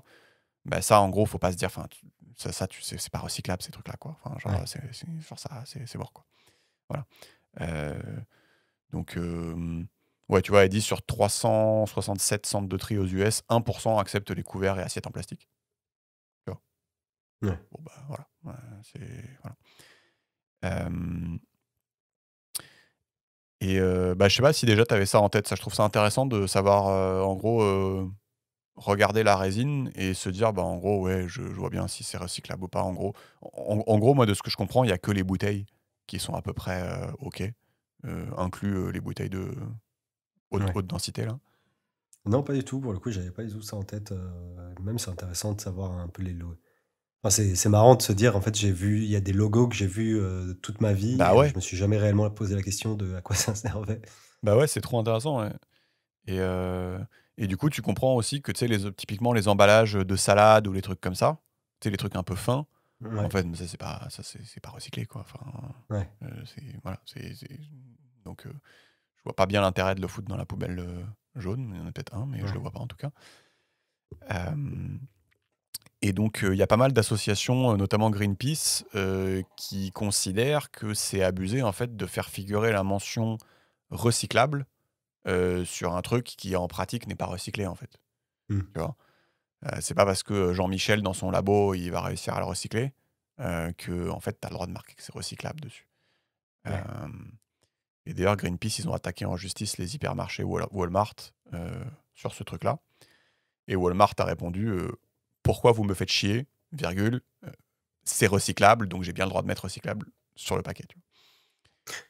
Voilà, ça c'était la réponse de Walmart. Et j'ai un autre exemple marquant aussi. Elle explique qu'en 2018, il y a une citoyenne de Californie qui achetait des dosettes de café de la marque K-Cup, qui étaient plus chères, mais elles étaient commercialisées comme recyclables. Tu vois. Et du coup, il y a un jour, elle a réalisé que, d'une part, elles sont trop petites, donc elles sont pas triées. Et d'autre part, elles portent le numéro 5, donc le polypropylène, et donc elles sont pas recyclées dans sa commune, ni dans aucune autre commune aux États-Unis. Et donc, elle a fait un procès au fabricant, et le fabricant était choqué, euh, car selon lui, il n'y a pas besoin que les capsules soient recyclables en pratique pour porter la mention recyclable. Ce qui est un argument tout à fait louable, d'après moi. C'est pas un truc de ouf, quand même. Genre, je sais pas. Ouais. Bon, après, ça, c'est plus aux législateurs de un peu corriger la brèche, quoi. Tu vois, Ouais, non, mais là, c'est quand même, ouais. tu vois enfin, eux, c'est normal qu'ils en profitent, tu vois. Et puis même, je pense qu'il y en a, juste, ils savent pas, tu vois. Ils se disent... Non, mais il y en a, c'est Ouais, mais je pense qu'il y a tu dois avoir une partie des acteurs qui sont de bonne foi. Ils se disent, je fais du plastique, c'est recyclable, tu vois. ouais. Bah, dans le documentaire, la Plastic Wars, à un moment, elle va à une convention du recyclage et elle leur casse un peu les couilles. Ouais. Et tu vois que, globalement, ils savent, quoi. Que, genre, ils ont un peu la honte et tout. Ouais. Genre, ils font oui, c'est le premier tube de dentifrice recyclable et tout. Et elle fait d'accord, mais est-ce qu'il y a une usine aux États-Unis où ça peut recycler ce truc-là? Elle fait alors oui, alors pas encore, mais tu vois, Ouais, d'accord. c'est ce genre de truc. Tu vois. Donc là, ouais, donc ça, tout ça, c'est intéressant. Et je voulais juste mettre une couche aussi sur tout ce qui est les sachets individuels. Parce que, en fait, tous les experts et tout le monde, en fait, sont d'accord sur le fait qu'une des bases du recyclage, tu sais, ça commence au niveau de la conception de l'emballage. Donc l'idée, c'est d'utiliser des polymères uniques et non toxiques afin de faciliter le recyclage. Et tu sais, souvent, on a ce qu'on appelle des multicouches. Donc je pense que tu sais, ton Twix ou ton paquet de Mars, quand tu l'ouvres, bah, tu sais, tu as une couche de plastique, une couche d'alu, une couche de sida, une couche de caca ou je sais pas quoi, tu vois. Et tu as tout un tas de merde. Et bah ouais, mais non, en fait, tu vois, genre ça, Ouais. ça se recycle pas. Enfin, tu vas pas Ouais. avoir Jean-Michel qui va tremper le paquet dans une Qui va solution séparer les matériaux. d'ammonium, de je sais pas quoi, pour faire fondre le. Enfin, tu vois, genre, non, en fait, voilà. Donc, voilà. Donc ça représente quand même 20% des emballages, ces merdes-là. Avec en haut du podium du cassage de couilles, elle dit les gourdes dans lesquelles tu mets la compote ou la purée de bébé, tu sais, les petits trucs pommes-potes là. Ouais. Ouais, mais ça c'est en haut du podium. Ça, tu vois, Les pommes-potes, là. ouais, c'est ça. Donc ça, c'est pas recyclable, ça, j'adore, moi, ça. Hein? Bah Ça, non, c'est de la merde. c'est multicouche, donc c'est pas recyclable. Ah oui, putain, en plus, c'est Attends, attends, méga attends, attends, multicouche. attends. Non, non, parce que là, on a appris du nouveau vocabulaire, Georges. C'est recyclable. C'est juste que c'est pas recyclé. Putain, mais Faut en faire plus, vas-y, je vais pas dire, faut pas que tu dises à mon coloc, genre, il me tanne à chaque fois que j'achète ces trucs-là, il me dit, Ah ouais? on a plus 5 ans, puis en plus, c'est l'enfer, ça pollue. Ouais, j'ai l'impression qu'il a un peu raison. Ah putain, quel enfer. D'après Audrey Moisan, je sais pas. Voilà. Ouais. Ouais. Non, mais, ouais, non, mais moi, je trouve ça hyper intéressant. Mais après, tu vois, enfin, il y a des injonctions contre. Enfin, tu vois, moi, je comprends le comportement des industriels, tu vois. Mm. Enfin, pas quand ils font du lobbying, tu vois. Là, t'es un peu un connard, tu vois. Mais tu vois, genre, t'as des injonctions contradictoires. T'as des exigences d'hygiène, tu vois. Puis, t'as des exigences de conservation. Tu veux pouvoir vendre ton truc le plus longtemps possible, tu vois. Ouais. Puis, t'as des exigences de produits chimiques, tu vois, qu'il n'y ait pas un certain nombre de trucs enfin, que ton aliment soit isolé de l'extérieur et qu'il n'y ait pas des trucs qui se dissoudent dedans au maximum, etc. Ouais. Euh, et tout ça à moindre coût pour pouvoir vendre le plus possible ton truc, tu vois. Et du coup, tu fais usage des molécules qui sont à ta disposition et qui sont encore légales au maximum, tu vois. Oui. Et, euh, et je comprends que ce soit ultra minoritaire, les acteurs qui, de leur propre chef, choisissent de faire des trucs quali, quitte à ce que ce soit plus cher, tu vois ce que je veux dire. Euh, Enfin, mon point, c'est que tout ça, c'est plus des aspects réglementaires et des aspects législatifs. Et aussi, c'est bien de faire un travail d'awareness, que nous, on sache que c'est de la merde. Comme ça, on vote et on consomme un peu mieux, tu vois. mhm. Mais le comportement des industriels et des entreprises, là-dessus, me choque pas, tu vois. Non, non, en fait, ça me choque pas trop, mais en fait, ce que je trouve qui est intéressant, c'est que, en fait, il y a dû avoir un moment, dans les années 80 ou 90, 70 d'ailleurs, avec le Crying Indian, où en gros, les gens ont commencé à se rendre compte que c'était n'importe quoi, en fait. Tu vois, il y a eu Oui, un moment de bascule où les gens, bah, normal, ils ont vu que c'était la merde, et donc ils ont commencé à dire, bah, faut faire quelque chose. Et en fait, c'est à ce moment-là où les industriels ont sorti de leur poche, bah, c'est de votre oui, faute, et il faut recycler. Et en fait, bah, ouais, en fait, oui, du coup, il s'est enfin, comment dire? Là, tu parles des législateurs et tout, mais oui, c'est-à-dire qu'en fait, les législateurs auraient dû légiférer, mais les mecs, se sont fait avoir et les industriels ont sorti de leur poche une espèce d'excuse à la con oui. et bah, cette excuse à la con, on se la traîne un peu jusqu'en 2020, quoi. Oui, non, mais je suis Et donc d'accord. on n'arrive pas Je suis trop à s'en d'accord que le sortir, fait de quoi. vouloir faire du profit, etc., ça pardonne pas nécessairement les lobbying intenses et le fait de pas reconnaître Ouais. plein de faire la fabrique du doute et d'être Mmh. responsable de pas mal de maladies et de pas mal de pollution pendant des dizaines d'années, tu vois. Parce que par rapport à ce que tu dis, limite, tu vois, enfin, à ce qu'on a vu sur les bouteilles en PET, qui étaient hautement recyclables, limite, tu vois, on pourrait se dire, on peut ne pas forcément être contre le plastique, mais tu pourrais légiférer et réglementer, genre en gros, tu dis, il y a 5 types d'emballage.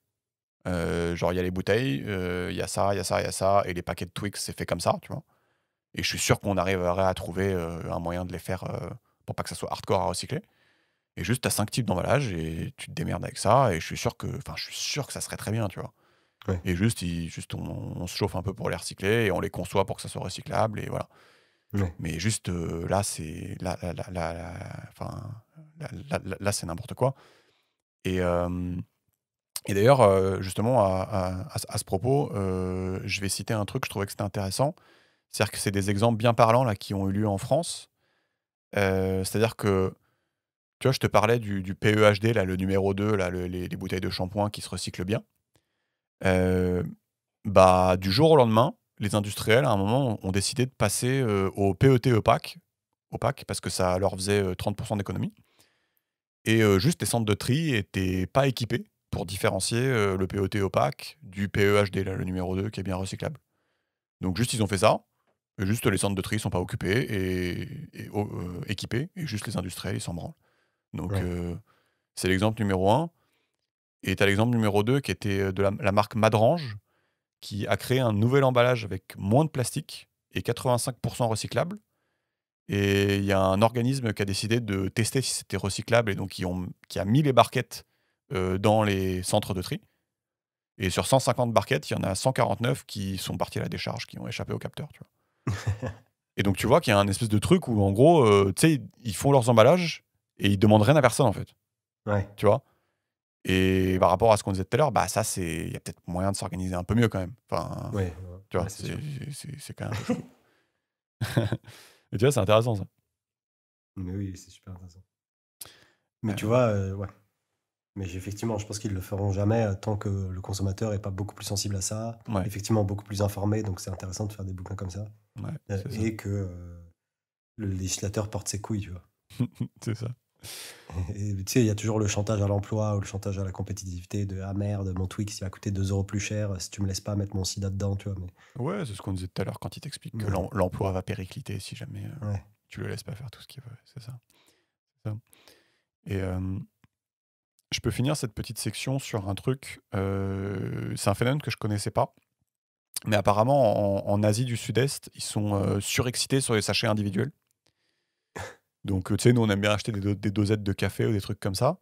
Mais en fait, en Asie du Sud-Est, ils sont trop chauds, tu vois. C'est-à-dire qu'en Philippines, tu peux acheter une cigarette toute seule.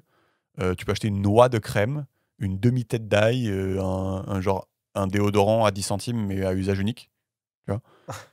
Et du coup, ça fait des milliards de sachets. Donc, elle dit il y en aura 1300 milliards des sachets individuels en 2027. C'est un secteur en croissance. Et les sachets individuels, c'est 50% du marché mondial en Asie du Sud-Est. 50% du marché mondial des petits sachets, c'est en Asie du Sud-Est. Et je sais pas si je peux te décrire le truc, mais en gros, il faut imaginer que les fabricants de ces trucs-là, ils sont en train de t'expliquer qu'ils vont tous les collecter et qu'ils vont réussir à en collecter assez pour refondre le truc et refaire des sachets individuels et tout. Et il y a même une entreprise Unilever qui avait essayé de créer un centre de recyclage de ces trucs-là. Et juste, en fait, c'est mort, en fait. Enfin, tu vois, c'est des mini-sachets qui partent partout, qui volent partout, qui s'échappent partout, qui finissent... et genre, t'es censé imaginer que tu vas avoir des camtars, des camions remplis de ces sachets-là qui vont aller au putain de centre de recyclage et il y en aura assez pour refaire des sachets de manière économique. Enfin, tu vois. C'est là où tu dis, c'est là où t'es en bad. Non, mais je sens que tu commences à bader là. Et en fait, c'est marrant parce que je trouve qu'il y a pas mal de phénomènes comme ça où tant que tu les dis pas, tant que tu les décris pas, en fait, ça paraît plausible. Tu vois. C'est-à-dire que toi, tu vas prendre ton petit sachet. Je suis sûr que toi, genre, tu vas prendre ton petit sachet de moutarde et moi aussi. Et je le fous dans le truc jaune.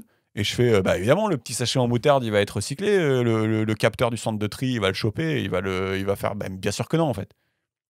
Genre, le capteur du centre de tri, il s'en bat les couilles du petit sachet de moutarde. Il va aller à la décharge. Ou alors chez les Chinois et dans la mer. Non, mais oui, je suis d'accord. En fait, genre, je trouve que de décrire le processus de recyclage, déjà les ordres de grandeur que tu as évoqué auparavant, et aussi la manière dont le process de recyclage, genre, dont techniquement c'est fait, le nombre d'étapes, etc., ça permet de se rendre compte de la complexité de la chose. Et aussi, ça te permet de beaucoup mieux intérioriser les ordres de grandeur. Tu vois. Si tu dis juste 2% des trucs sont réellement recyclés, on va te dire, ok, c'est bizarre, qu'est-ce qu'il raconte, etc. Si tu dis, en fait, de recycler, ça implique ça, c'est 16 étapes, et à chaque étape, tu as de la déperdition, et ça implique que tout le monde soit fiable dans tout le truc, etc. Là, tu comprends mieux ton 2%. Tu vois. Ouais, c'est ça. Bon, après, j'avoue, moi, ça m'intéresse beaucoup. Enfin, je kifferais trop comprendre un peu Enfin, limite, visiter une usine de recyclage, mais j'avoue, dans le livre, elle rentre pas trop dans les détails sur... elle peut pas tout expliquer, mais elle te dit pas tous les... Je pourrais t'aider là-dessus. Là, j'ai un ami qui bosse chez Paprec. Je crois que c'est le leader du recyclage en France. Ah bah, je suis chaud. Je suis chaud. Du coup, je suis chaud. Moi, je suis trop chaud. Du coup, je vais être trop relou. Je suis trop chaud. Et du coup, eux, ils contractualisent avec les communautés, les régions, les villes et les communautés de communes. Ouais. Mais c'est un truc qu'elle... En gros, la ville, elle fait un appel d'offres, elle dit voilà, moi j'ai des bennes, je produis tant de déchets par an, machin, etc. Qui est prêt à me le traiter, avec quelles conditions et à quel prix. Ouais. Et voilà. Bah oui, c'est ce qu'elle explique dans le livre, c'est que c'est les communes qui sont responsables en fait de leur. Exactement. Donc, et c'est par appel d'offres souvent. Et c'est marrant parce qu'il y a le. J'ai oublié comment il m'a expliqué, mais du coup, tu sais, pour répondre à un appel d'offres, tu fais ce qu'on appelle une inspection ou un détail, ou j'ai oublié comment ça s'appelle. Mais c'est qu'en gros, tu prends un échantillon de poubelle dans la commune ou dans la ville en question, Paprec donc le fait. Et après, en gros, s'il y a des mecs qui déballent, des experts, tu vois, qui déballent les déchets sur le parking du truc, tu vois, de Paprec, enfin ou dans une salle dédiée. Et après, ils analysent chaque benne. Elle est composée de quoi, et comme ça ils font un échantillonnage, tu vois, ils disent ok, dans cette commune en moyenne ils produisent tant de déchets plastiques, tant de déchets machin, et comme ça leur permet de répondre à l'appel d'offres. Ah ouais, mais c'est hyper intéressant. Ouais, et du coup ils se font chier à collecter une partie des bennes et à l'étaler sur le sol et à regarder précisément, enfin tu vois, ça va loin quoi. Ah d'accord, ok, bah, c'est hyper intéressant. Ok, ouais, bah ça c'est, je me demandais aussi, d'accord, bah ok, Bien. Bah, je veux bien faire chier ton pote, si c'est possible. Ton pote de Paprec. Donc là, je vais faire un petit intermède sur le sac plastique. C'est pas long. Mais en gros, le sac plastique, c'est un peu le champion, j'ai l'impression, parce que en gros, il a pas mal de stats boostés au maximum. Donc c'est 20 minutes d'utilisation pour 1000 ans de pollution. C'est 5000 milliards de sacs plastiques chaque année dans le monde. Et donc, tu peux entourer la planète 7 fois avec des sacs plastiques toutes les heures. Voilà. Euh, c'est parmi les 5 déchets plastiques les plus retrouvés sur les plages. Tu sais, avec les mégots de cigarettes, les bouteilles, le polystyrène, tout ça. C'est fragmenté en microplastiques dans l'océan et donc ça se retrouve dans la chaîne alimentaire. Recyclage quasi impossible à cause de la faible épaisseur. Tu sais, on avait dit, c'est pareil, voilà, les sacs de salade et puis les sachets Ouais. des gâteaux et tout ça, possible. Et c'est souvent en polyéthylène, donc le numéro 4 dans la classification de 1 à 7. Et voilà, donc c'est ghetto. Putain, c'est le champion, le C'est le sac. champion. Et là, ça permet de dire un truc intéressant. C'est, tu sais, souvent, il y a un truc assez à la mode qui est, tu peux avoir du plastique bio. Je sais pas si tu as déjà vu ce truc-là. Oui, j'ai vu ça et tu sais, soi-disant, c'est biodégradable et tout. Voilà. Alors là, justement, Et moi, je trouvais ça stylé, mais j'avoue que je me suis pas renseigné. Juste, j'étais, ah ouais, trop bah, bien. c'est moyen stylé en fait. Du coup, Mais putain, tu vas encore tuer tous mes rêves là, t'es insupportable. elle explique un peu. Et en plus, c'est marrant parce qu'il est un peu soyeux, le plastique, il est un peu Il est très, stylé, tu il est vois, au très toucher. soyeux. Tu peux mettre tes bananes dedans et tout. Mais, t'as- Non, mais moi, c'est ce que je prends au supermarché. mais oui, mais t'es d'accord qu'il est soyeux. Moi, j'étais comme toi, j'étais content. J'étais, bah, c'est bio et tout, c'est pas du plastique. Et c'est soyeux. Et c'est soyeux, tu peux mettre les tomates dedans et tout, t'es content. Euh, donc c'est quoi ces bioplastiques? Donc, c'est des trucs qui sont issus d'amidon de maïs, de racines de manioc, de canne à sucre. Enfin, en gros, c'est issu de. Pas de jus de dinosaure, quoi. Ça représente 1% du marché. Mais en fait, ce qu'il faut savoir, c'est que 45% de ces plastiques bio sont non biodégradables. C'est-à-dire que, en fait, comment dire, euh, bah, si tu fais du PET bio, là, le numéro 1, là, Ouais. la matière des poubelles, bah, en fait, c'est juste la même molécule que le PET, en fait. C'est juste que tu l'as pas faite à partir de pétrole, mais tu l'as faite à partir de, de, de, de matière biologique. Euh, Tu sais, c'est comme quand tu fais du biocarburant, quoi. Le biocarburant, bah, Oui. c'est fait à partir de Oui, donc matière en biologique, gros, mais juste tu le brûles, ça fait du CO2, quoi. Enfin, c'est en pas- gros, en entrant, t'as des molécules différentes, mais en sortie, t'as la même chose, quoi. Voilà, exactement. Donc, Et du coup, vu que ce que tu recycles, c'est ce qui est en sortie, tu recycles pas mieux, quoi. bah non, voilà. Et donc, ça a beau être du bio-PET, juste concrètement, on s'en branle, et donc, voilà. C'est pas bien grave que ça soit fait à partir de pétrole. Donc, ça, c'est pour le non biodégradable, donc c'est 45%. Par contre, tu peux faire du biodégradable, et ça, c'est une autre molécule, donc c'est pas la même molécule. Donc ça existe aussi. Mais par contre, ce qu'il faut savoir, c'est qu'il faut forcément le mettre au compost pour que ça soit biodégradable. Tu peux pas le mettre à la mer ou dans la nature, ça sera pas biodégradable. Il faut le mettre au Oui. compost, tu sais, pour que ça soit bouffé, je crois, par les petites bactéries ou je sais pas quoi. Ouais. Donc tu peux pas juste le mettre à la poubelle, ça marche pas, quoi. Voilà. Et évidemment, par rapport à ce qu'on disait tout à l'heure, bah, si tu mets tout un tas de produits chimiques dedans, bah, c'est pas beaucoup mieux. Enfin, juste, tu te retrouves Ouais. avec un truc avec les mêmes produits chimiques et bah, juste t'es niqué, quoi. Enfin, donc, voilà.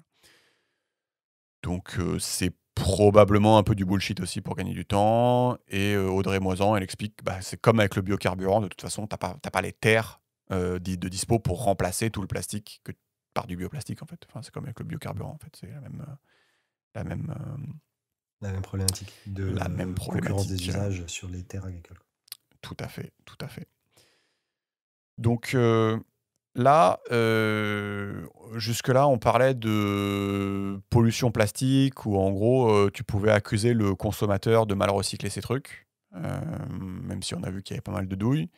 Mais en fait, tu as aussi la pollution des usines elles-mêmes. Je sais pas si tu vois ce que ça peut être comme pollution, les usines elles-mêmes. Donc les raffineries qui traitent le pétrole, qui le transforment en nafta, ou les industriels qui prennent cette matière première pour la faire en plastique. Ouais, et ben c'est ça en fait, c'est ça. C'est-à-dire que tu vois, elle explique que en fait, la plupart des plastiques au départ, c'est avant de les chauffer et de les mouler. En fait, ça, c'est des petites billes de 5 millimètres de diamètre. Hmm. Et en gros, juste ces trucs-là, ils se barrent partout dans la nature. Et juste, c'est un enfer. Et elle cite l'exemple d'Ineos, donc c'est en Europe. Donc c'est quand même, bon, bah, voilà, c'est pas n'importe où. C'est un des plus gros producteurs de plastique et c'est au niveau du port d'Anvers en Belgique.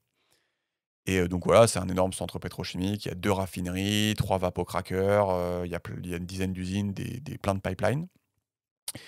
Et en fait, ce port-là et ce centre pétrochimique, en fait, il donne sur le fleuve de l'Escaut, donc que je connaissais pas, qui est un long fleuve européen. Et il y a des réserves naturelles tout le long du fleuve. Et en fait, ça a l'air sympa parce que en fait, apparemment, on dirait une décharge tellement c'est plastifié. Et en gros, tu regardes le sol et il y a juste des billes de toutes les couleurs. Tu vois. Et juste, ça vient de l'usine Ineos. Tu vois. Et dans la réserve naturelle. Mais même aujourd'hui, quoi. Et ouais. C'est un peu difficile parce que justement, c'est une enquête et les réponses sont pas faciles à avoir. Donc, au moment de l'enquête de Dorothée Ouais. Moisan, les gens étaient trop vénères. Tu vois. Ouais. Et après, Ineos, ça fait oui, on va nettoyer et tout. Et je suis allé sur le site d'Ineos et tu vois, ils étaient là avec leurs aspirateurs et tout, avec leurs robots nettoyeurs ou je sais pas quoi.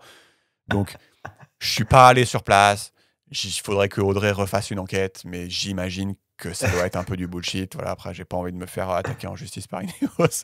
Mais j'en sais rien en fait, tu vois. Genre, les Ouais. gens étaient vénères et peut-être ils se sont calmés sur les billes en plastique de toutes les couleurs, mais voilà, juste, c'est typiquement le genre de truc. Enfin, tu sais, ça roule et ça va partout, quoi, tu vois, donc c'est un enfer. Ouais. Et donc, ils estiment à 0,04% la production mondiale des granulés qui finit dans la nature. Et donc, on parle de 167 000 tonnes. Pas mal. Et Ouais. c'est aussi un quart des microplastiques retrouvés dans les eaux usées, parce qu'évidemment, tu sais, ça passe toutes les grilles et tout, c'est des petites billes, Ouais. genre c'est un enfer, quoi. Euh, Putain, ouais, 0,04%, ça fait déjà un quart. Ouais, c'est énorme, en fait. voilà. Donc ça, c'est la Hesse.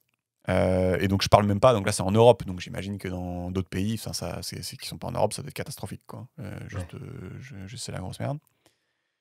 Donc il y a les petites billes en plastique, mais il y a une autre type de pollution. Donc ils disent un des grands projets d'Ineos, c'est importer de l'éthane depuis les États-Unis à bord de navires qu'ils appellent des dragons. Et donc pourquoi est-ce qu'il faut importer de l'éthane depuis les États-Unis, Georges? On n'a pas d'éthane chez nous? Je ne sais pas. Eh bien parce que l'éthane qu'ils importent des États-Unis est issu de la fracturation hydraulique.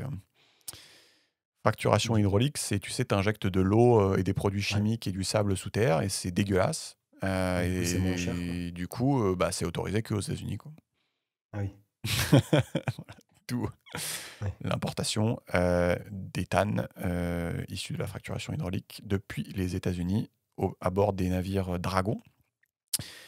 Et en plus d'être très polluante, la fracturation hydraulique, apparemment, ça provoque des grosses fuites de méthane. Et donc, apparemment, on observerait une grosse hausse des taux de méthane qui serait concomitante avec les extraits de gaz de schiste en Amérique du Nord, là, avec la fracturation hydraulique.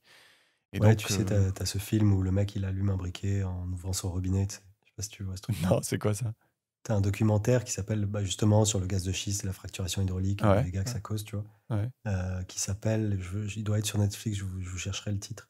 Et en gros, t'as un gars qui est dans une ville où ils ont le plus ouvert de puits et ils ont le plus chevré, tu vois. Et Ouais. il ouvre son robinet et il allume un briquet. Et en fait, tu vois, Ça prend feu? ça prend feu. Ouais. Ah, je pensais pas que c'était à ce point-là.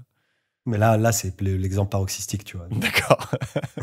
C'est quand même un truc de ouf. Mais après, parce que les États-Unis, ils ont vraiment sagouiné, tu sais, genre, Ouais. en France, le sous-sol, c'est un bien public. Tu vois, toi, quand tu achètes un terrain, tu as juste la surface, tu vois, jusqu'à une certaine profondeur, mais tu vois. Mm. Et après, le sous-sol, c'est pas à toi, tu vois. Mm. Et alors qu'aux États-Unis, les propriétaires des terrains sont propriétaires également du sous-sol. Mm. Et du coup, quand tu es sur un terrain, enfin, quand tu es dans un endroit où la fracturation hydraulique est possible parce que il y a du pétrole en dessous, en fait, du coup, chaque parcelle a son puits, tu vois. Tu vois ce que je veux dire? Ouais. Et en fait, du coup, ça a multiplié les puits. Tu vois, tu regardes des photos aériennes Mm. de genre de certaines régions aux États-Unis où juste t'as genre un puits de tous les 5 mètres, tu vois, ou tous les 50 mètres. Et du coup, en fait, c'est chacun a vendu son puits pour retirer En fait, du coup, tu as les boîtes d'extraction qui payent une commission ou un fee, tu vois, Ouais. à chaque propriétaire terrien. Mm. Et du coup, genre, tu sais, t'as aucune coordination, quoi. Du coup, chaque mec a intérêt à foutre son puits pour percevoir $100 par mois, tu vois. Mais Et du je coup, crois en que fait, sur la fracturation hydraulique, il y a aussi un délire comme quoi tu es obligé de faire genre la masse de puits parce que juste c'est pas du tout efficace en fait. Enfin, juste Oui, bah déjà, c'est pas ouais. du tout efficace.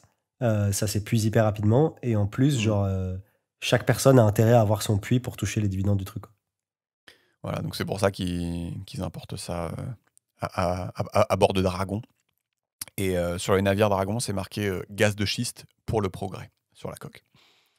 Voilà.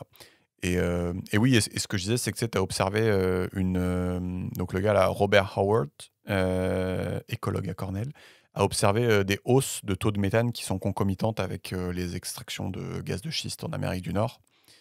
Et donc, il a réussi à démontrer que cette poussée n'était pas due aux élevages, mais bien au gaz de schiste aux US et au Canada.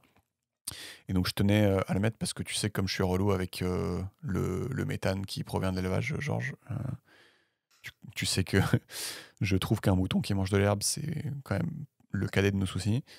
Donc, voilà, lui, il dit que ça vient de l'extraction de gaz de schiste, donc je l'aime bien, tu vois.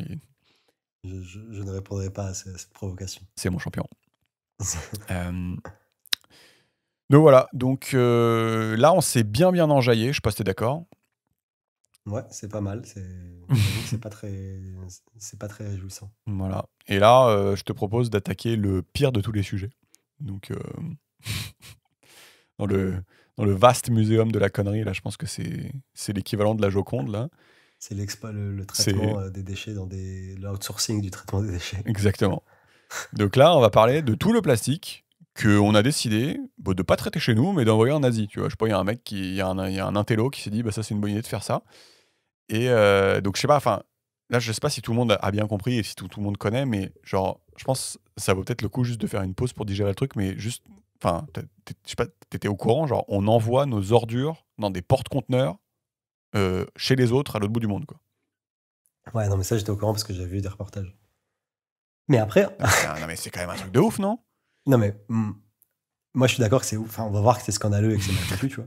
Mais genre, mon point, c'est que, enfin, tu pourrais t'imaginer, te dire, ok, là-bas, la main-d'œuvre est moins chère. Enfin, c'est le principe de l'outsourcing, tu vois.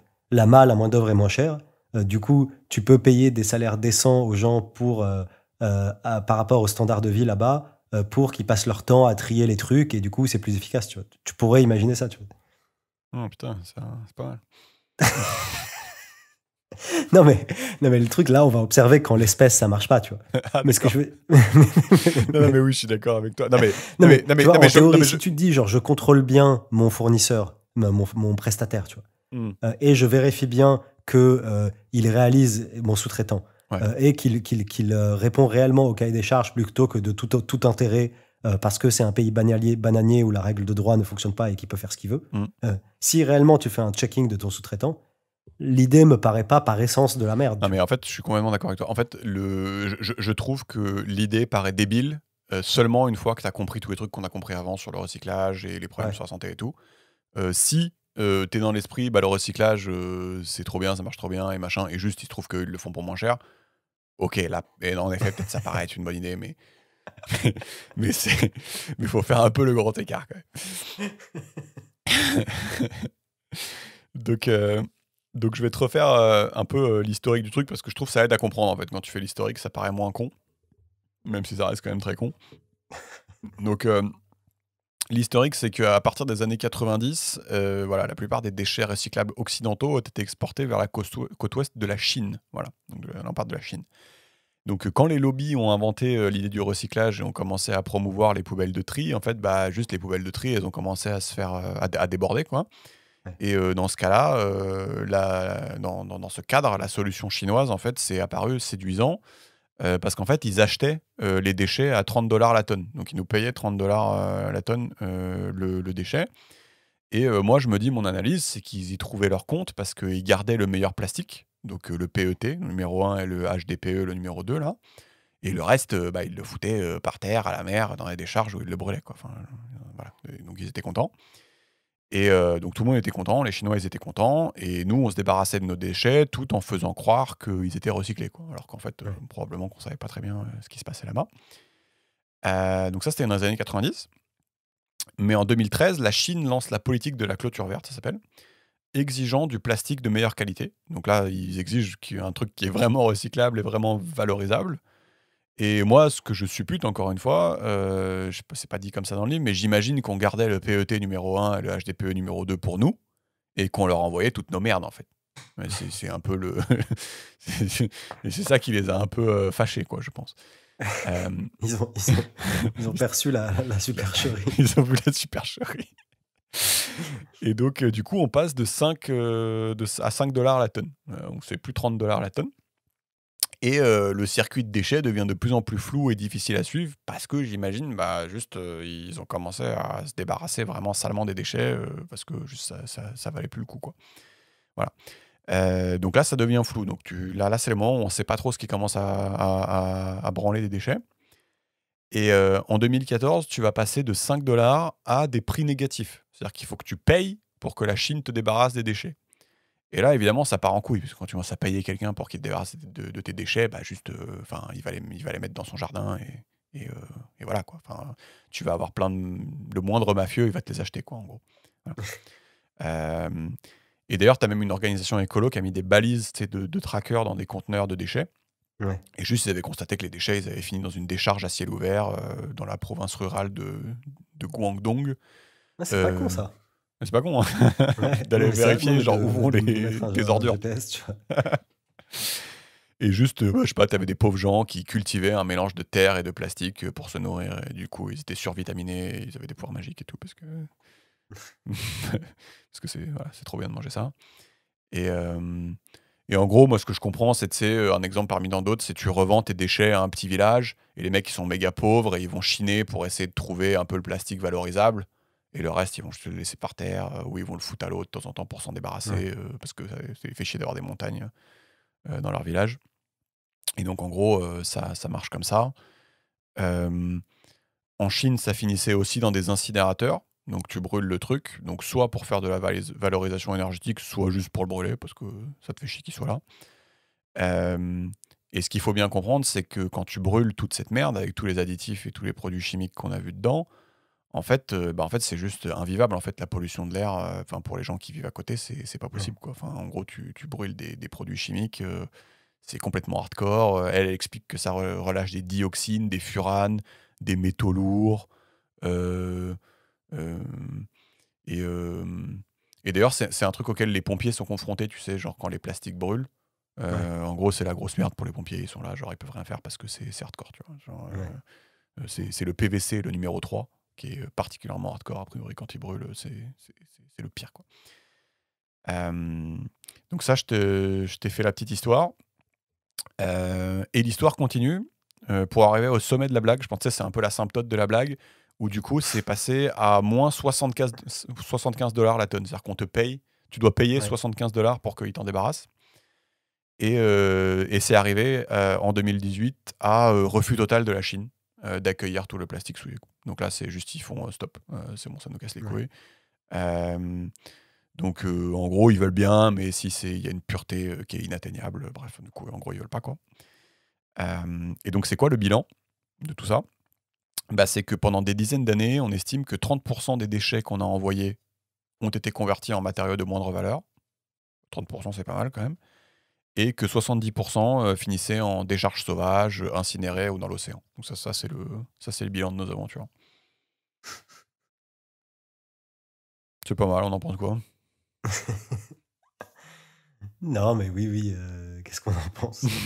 Non, mais en gros, oui, ça c'est pourri, quoi. Mais enfin, ce que je veux dire, c'est qu'on revient au système de base qui est que juste, genre, techniquement, c'est extrêmement dur et ça marche pas, quoi. Ouais, Tu ouais. vois ce que je veux dire? Ouais, ouais. Genre et après, il y a la démarche de on le fourgue chez les autres, tu vois? Dans le Mais doute, peut-être qu'ils vont y arriver, tu vois? Genre, peut-être qu'ils vont y arriver, nous, on mais n'y arrive enfin, pas, ça mais revient à un peu la mécanique de base qui est qu'aujourd'hui, c'est extrêmement dur de séparer les matériaux, ouais. de manière, enfin, cost efficient, tu vois? Ouais, mais peut-être en Indonésie, ils vont En savoir le reprenant faire, tu vois? Genre, on sait pas, tu vois? Dans le doute, on leur envoie, tu ouais, dans le doute, on leur vois? envoie. Genre, on sait pas, tu vois? Dans le doute, Donc, on leur envoie, ouais. Mais c'est vrai que donc dans ces cas-là, c'est là où aussi c'est important la public scrutiny, genre comment on dit ça? il faut que le Le public soit au courant et Oui, qu'il les la lâche pas, vigilance. et la La vigilance, ouais, c'est vigilance du ça, ouais. public et du consommateur, c'est important Mmh. dans ces trucs un peu internationaux. Parce qu'effectivement, tu as ta législation nationale, tu vois, ou supranationale, genre à l'échelle européenne. Mmh. Mais après, tu vois, aujourd'hui, on est mondialisé, donc tu peux outsourcer en Chine et faire de la merde là-bas, tu vois. Mmh. Et après, donc tu peux compter sur le régime chinois ou le régime vietnamien pour qu'il améliore sa législation, ou sur le régime bangladais, tu vois. Mmh. Mais genre le propre d'une nation en général plus pauvre, c'est qu'elle a des institutions un peu moins efficaces et voilà, que le cadre réglementaire est moins contraignant. Tu Hmm. vois. Et du coup, c'est là où tu dois avoir une vigilance du public ou du consommateur pour un peu foutre la pression sur la grande multinationale pour qu'elle puisse plus se permettre de faire de la merde parce qu'en fait, elle peut le faire. Tu vois. Ouais. Et Mais, c'est un peu tout le débat aussi sur les sous-traitants électroniques, tu sais, genre Apple ou machin. Genre les grandes marques, elles sont pas mal. Elles ont régulièrement des scandales. Justement, Greenpeace fait un gros travail, je crois, là-dessus, sur les modalités de fabrication de leurs produits, que ce soit du point de vue écologique ou du point de vue social. Tu vois. Genre, hmm. c'est produit par des enfants, je ne sais où, H&M, ils produisent machin. Et je crois que ça commence à faire des résultats dans le sens où tu as pas de plus en plus de grosses boîtes qui publient un peu des rapports, qui essayent de contrôler leurs sous-traitants de niveau 1 et de niveau 2. Du coup, tu sais, niveau 1, c'est ton premier sous-traitant, et niveau 2, c'est pas, tu connais mieux que moi, c'est le Oui, sous-traitant oui. de sous-traitant. Quoi.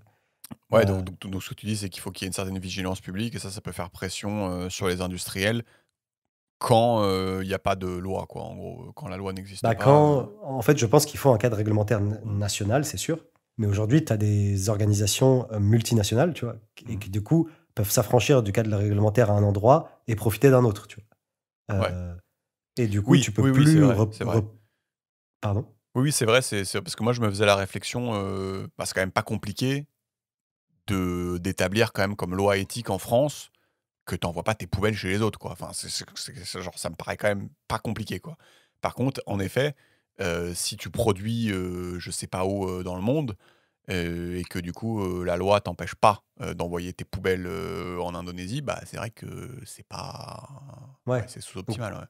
c'est ça, donc tu vois, l'idéal, ce serait effectivement, toi, tu es vigilant sur voilà, pour qui tu votes et pour qui tu t'engages pour aboutir à un cadre réglementaire un peu plus robuste et un peu plus contraignant du point de vue écologique, etc. Mmh. Et tu es vigilant aussi sur quelle marque tu achètes. Comme ça permet aussi d'avoir une action internationale et d'éviter un peu les arbitrages entre pays qui fait que, en fait, les boîtes, elles vont toujours vers le pays le moins disant parce que c'est moins cher et elles sont là pour faire du profit. Tu Ouais. Bah, ouais, ouais, je suis d'accord, ouais. Mais bon, c'est complexe, quoi. Mmh. C'est compliqué. Enfin, ouais.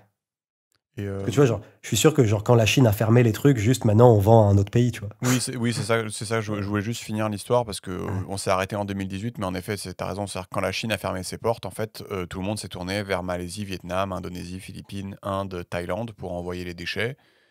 Hem, mais la bonne nouvelle, c'est que tous ces pays ont tout recyclé correctement, contrairement à la Chine, donc finalement, tout est bien qui finit bien. Hem, c'est une blague, hein. Donc voilà, donc en gros, bien sûr, enfin, il y a énormément voilà, donc tous ces pays ont vu leur village se transformer en décharge.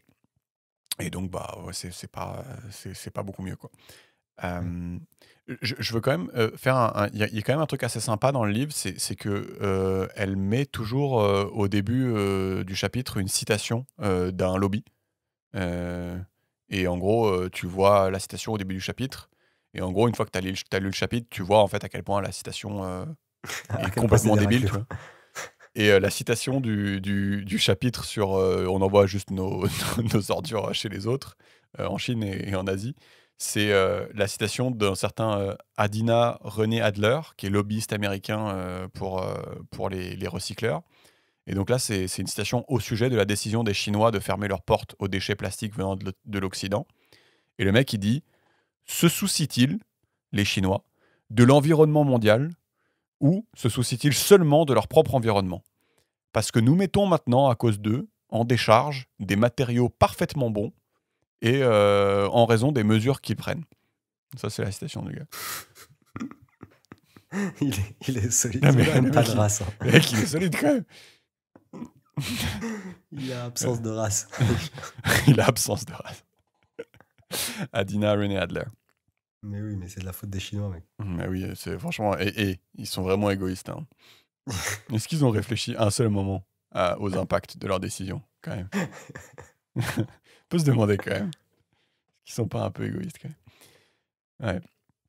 Donc, tout ça, c'était très intéressant. Voilà, bon, il y a un petit chapitre, c'était intéressant de faire ça. Elle fait un zoom sur la France, où en gros, elle dit bah, qu'est-ce qu'on branle en France. Je trouve ça intéressant. Je vais passer un peu vite, mais elle évoque du coup les mésaventures des trois gars là que t'avais cités Ouais. là avec la startup Boucle Verte. Donc voilà, bon bah, on fait ça en France et on se rend compte que bah, c'est compliqué.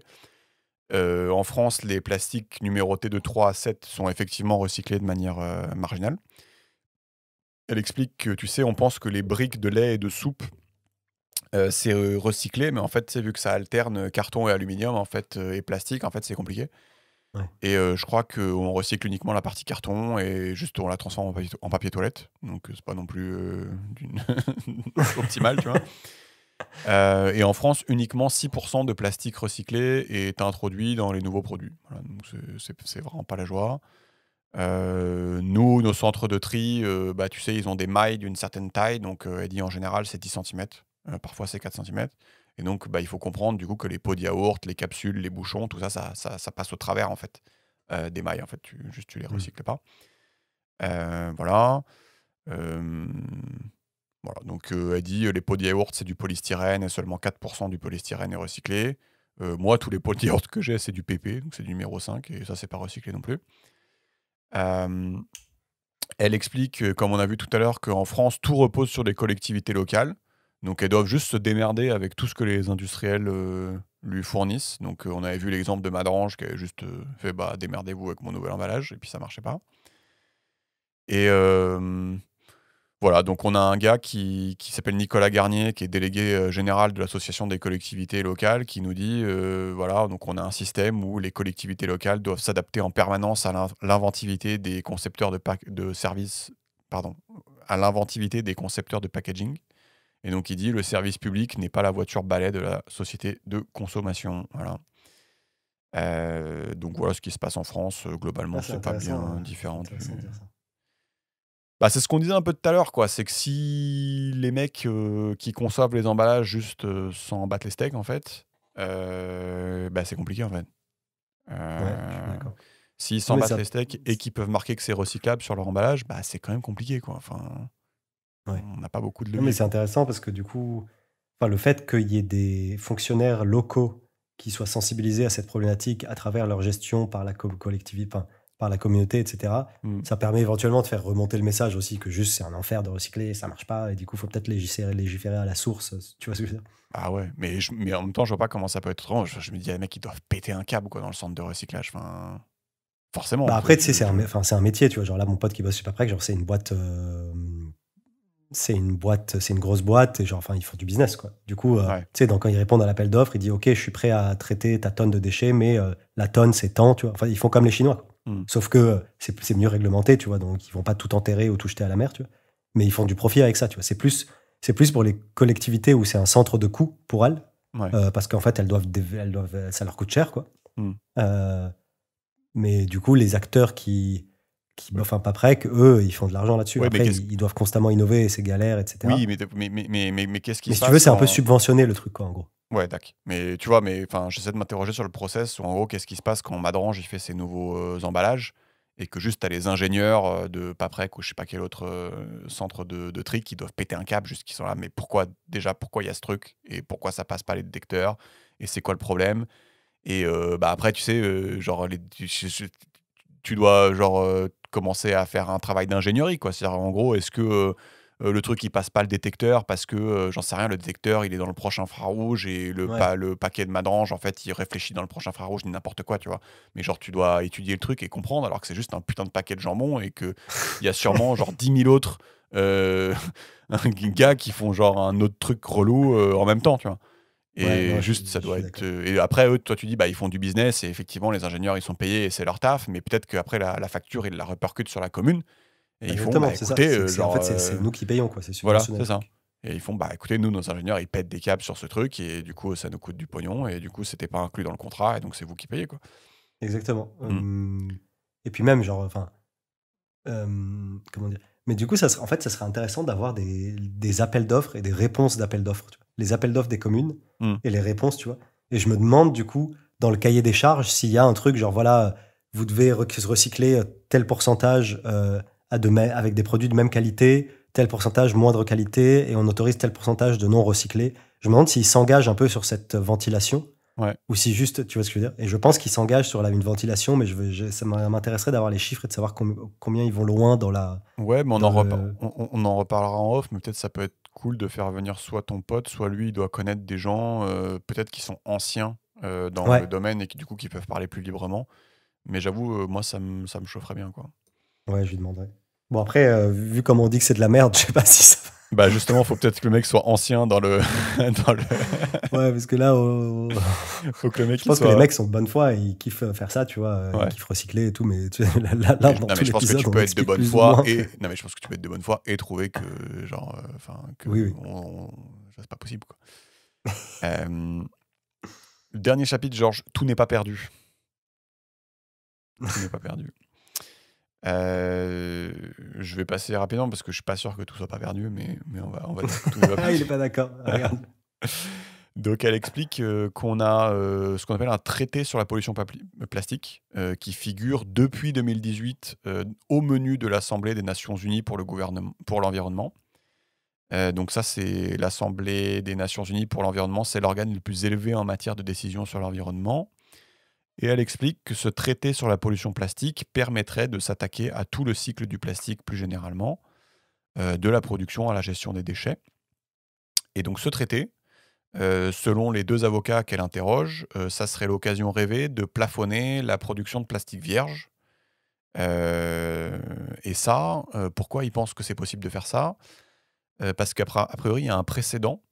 Et tu sais, le précédent, c'est ce qu'on appelle le protocole de Montréal. Et tu sais, c'était ce qui était censé De régir les tous. substances qui détruisent la couche d'ozone. Ouais. Et donc, elle dit que le protocole de Montréal, les pays ont commencé par déclarer les volumes de production. Donc, imagine, tu déclares les volumes de production de plastique. Ensuite, le protocole de Montréal a gelé les volumes de production de plastique, donc tu ne pouvais pas avoir de croissance. Et ensuite, les prix ont grimpé, ce qui a encouragé le développement des alternatives. Donc voilà, donc, ils disent il y a un précédent, on peut le faire avec ce traité sur la pollution plastique.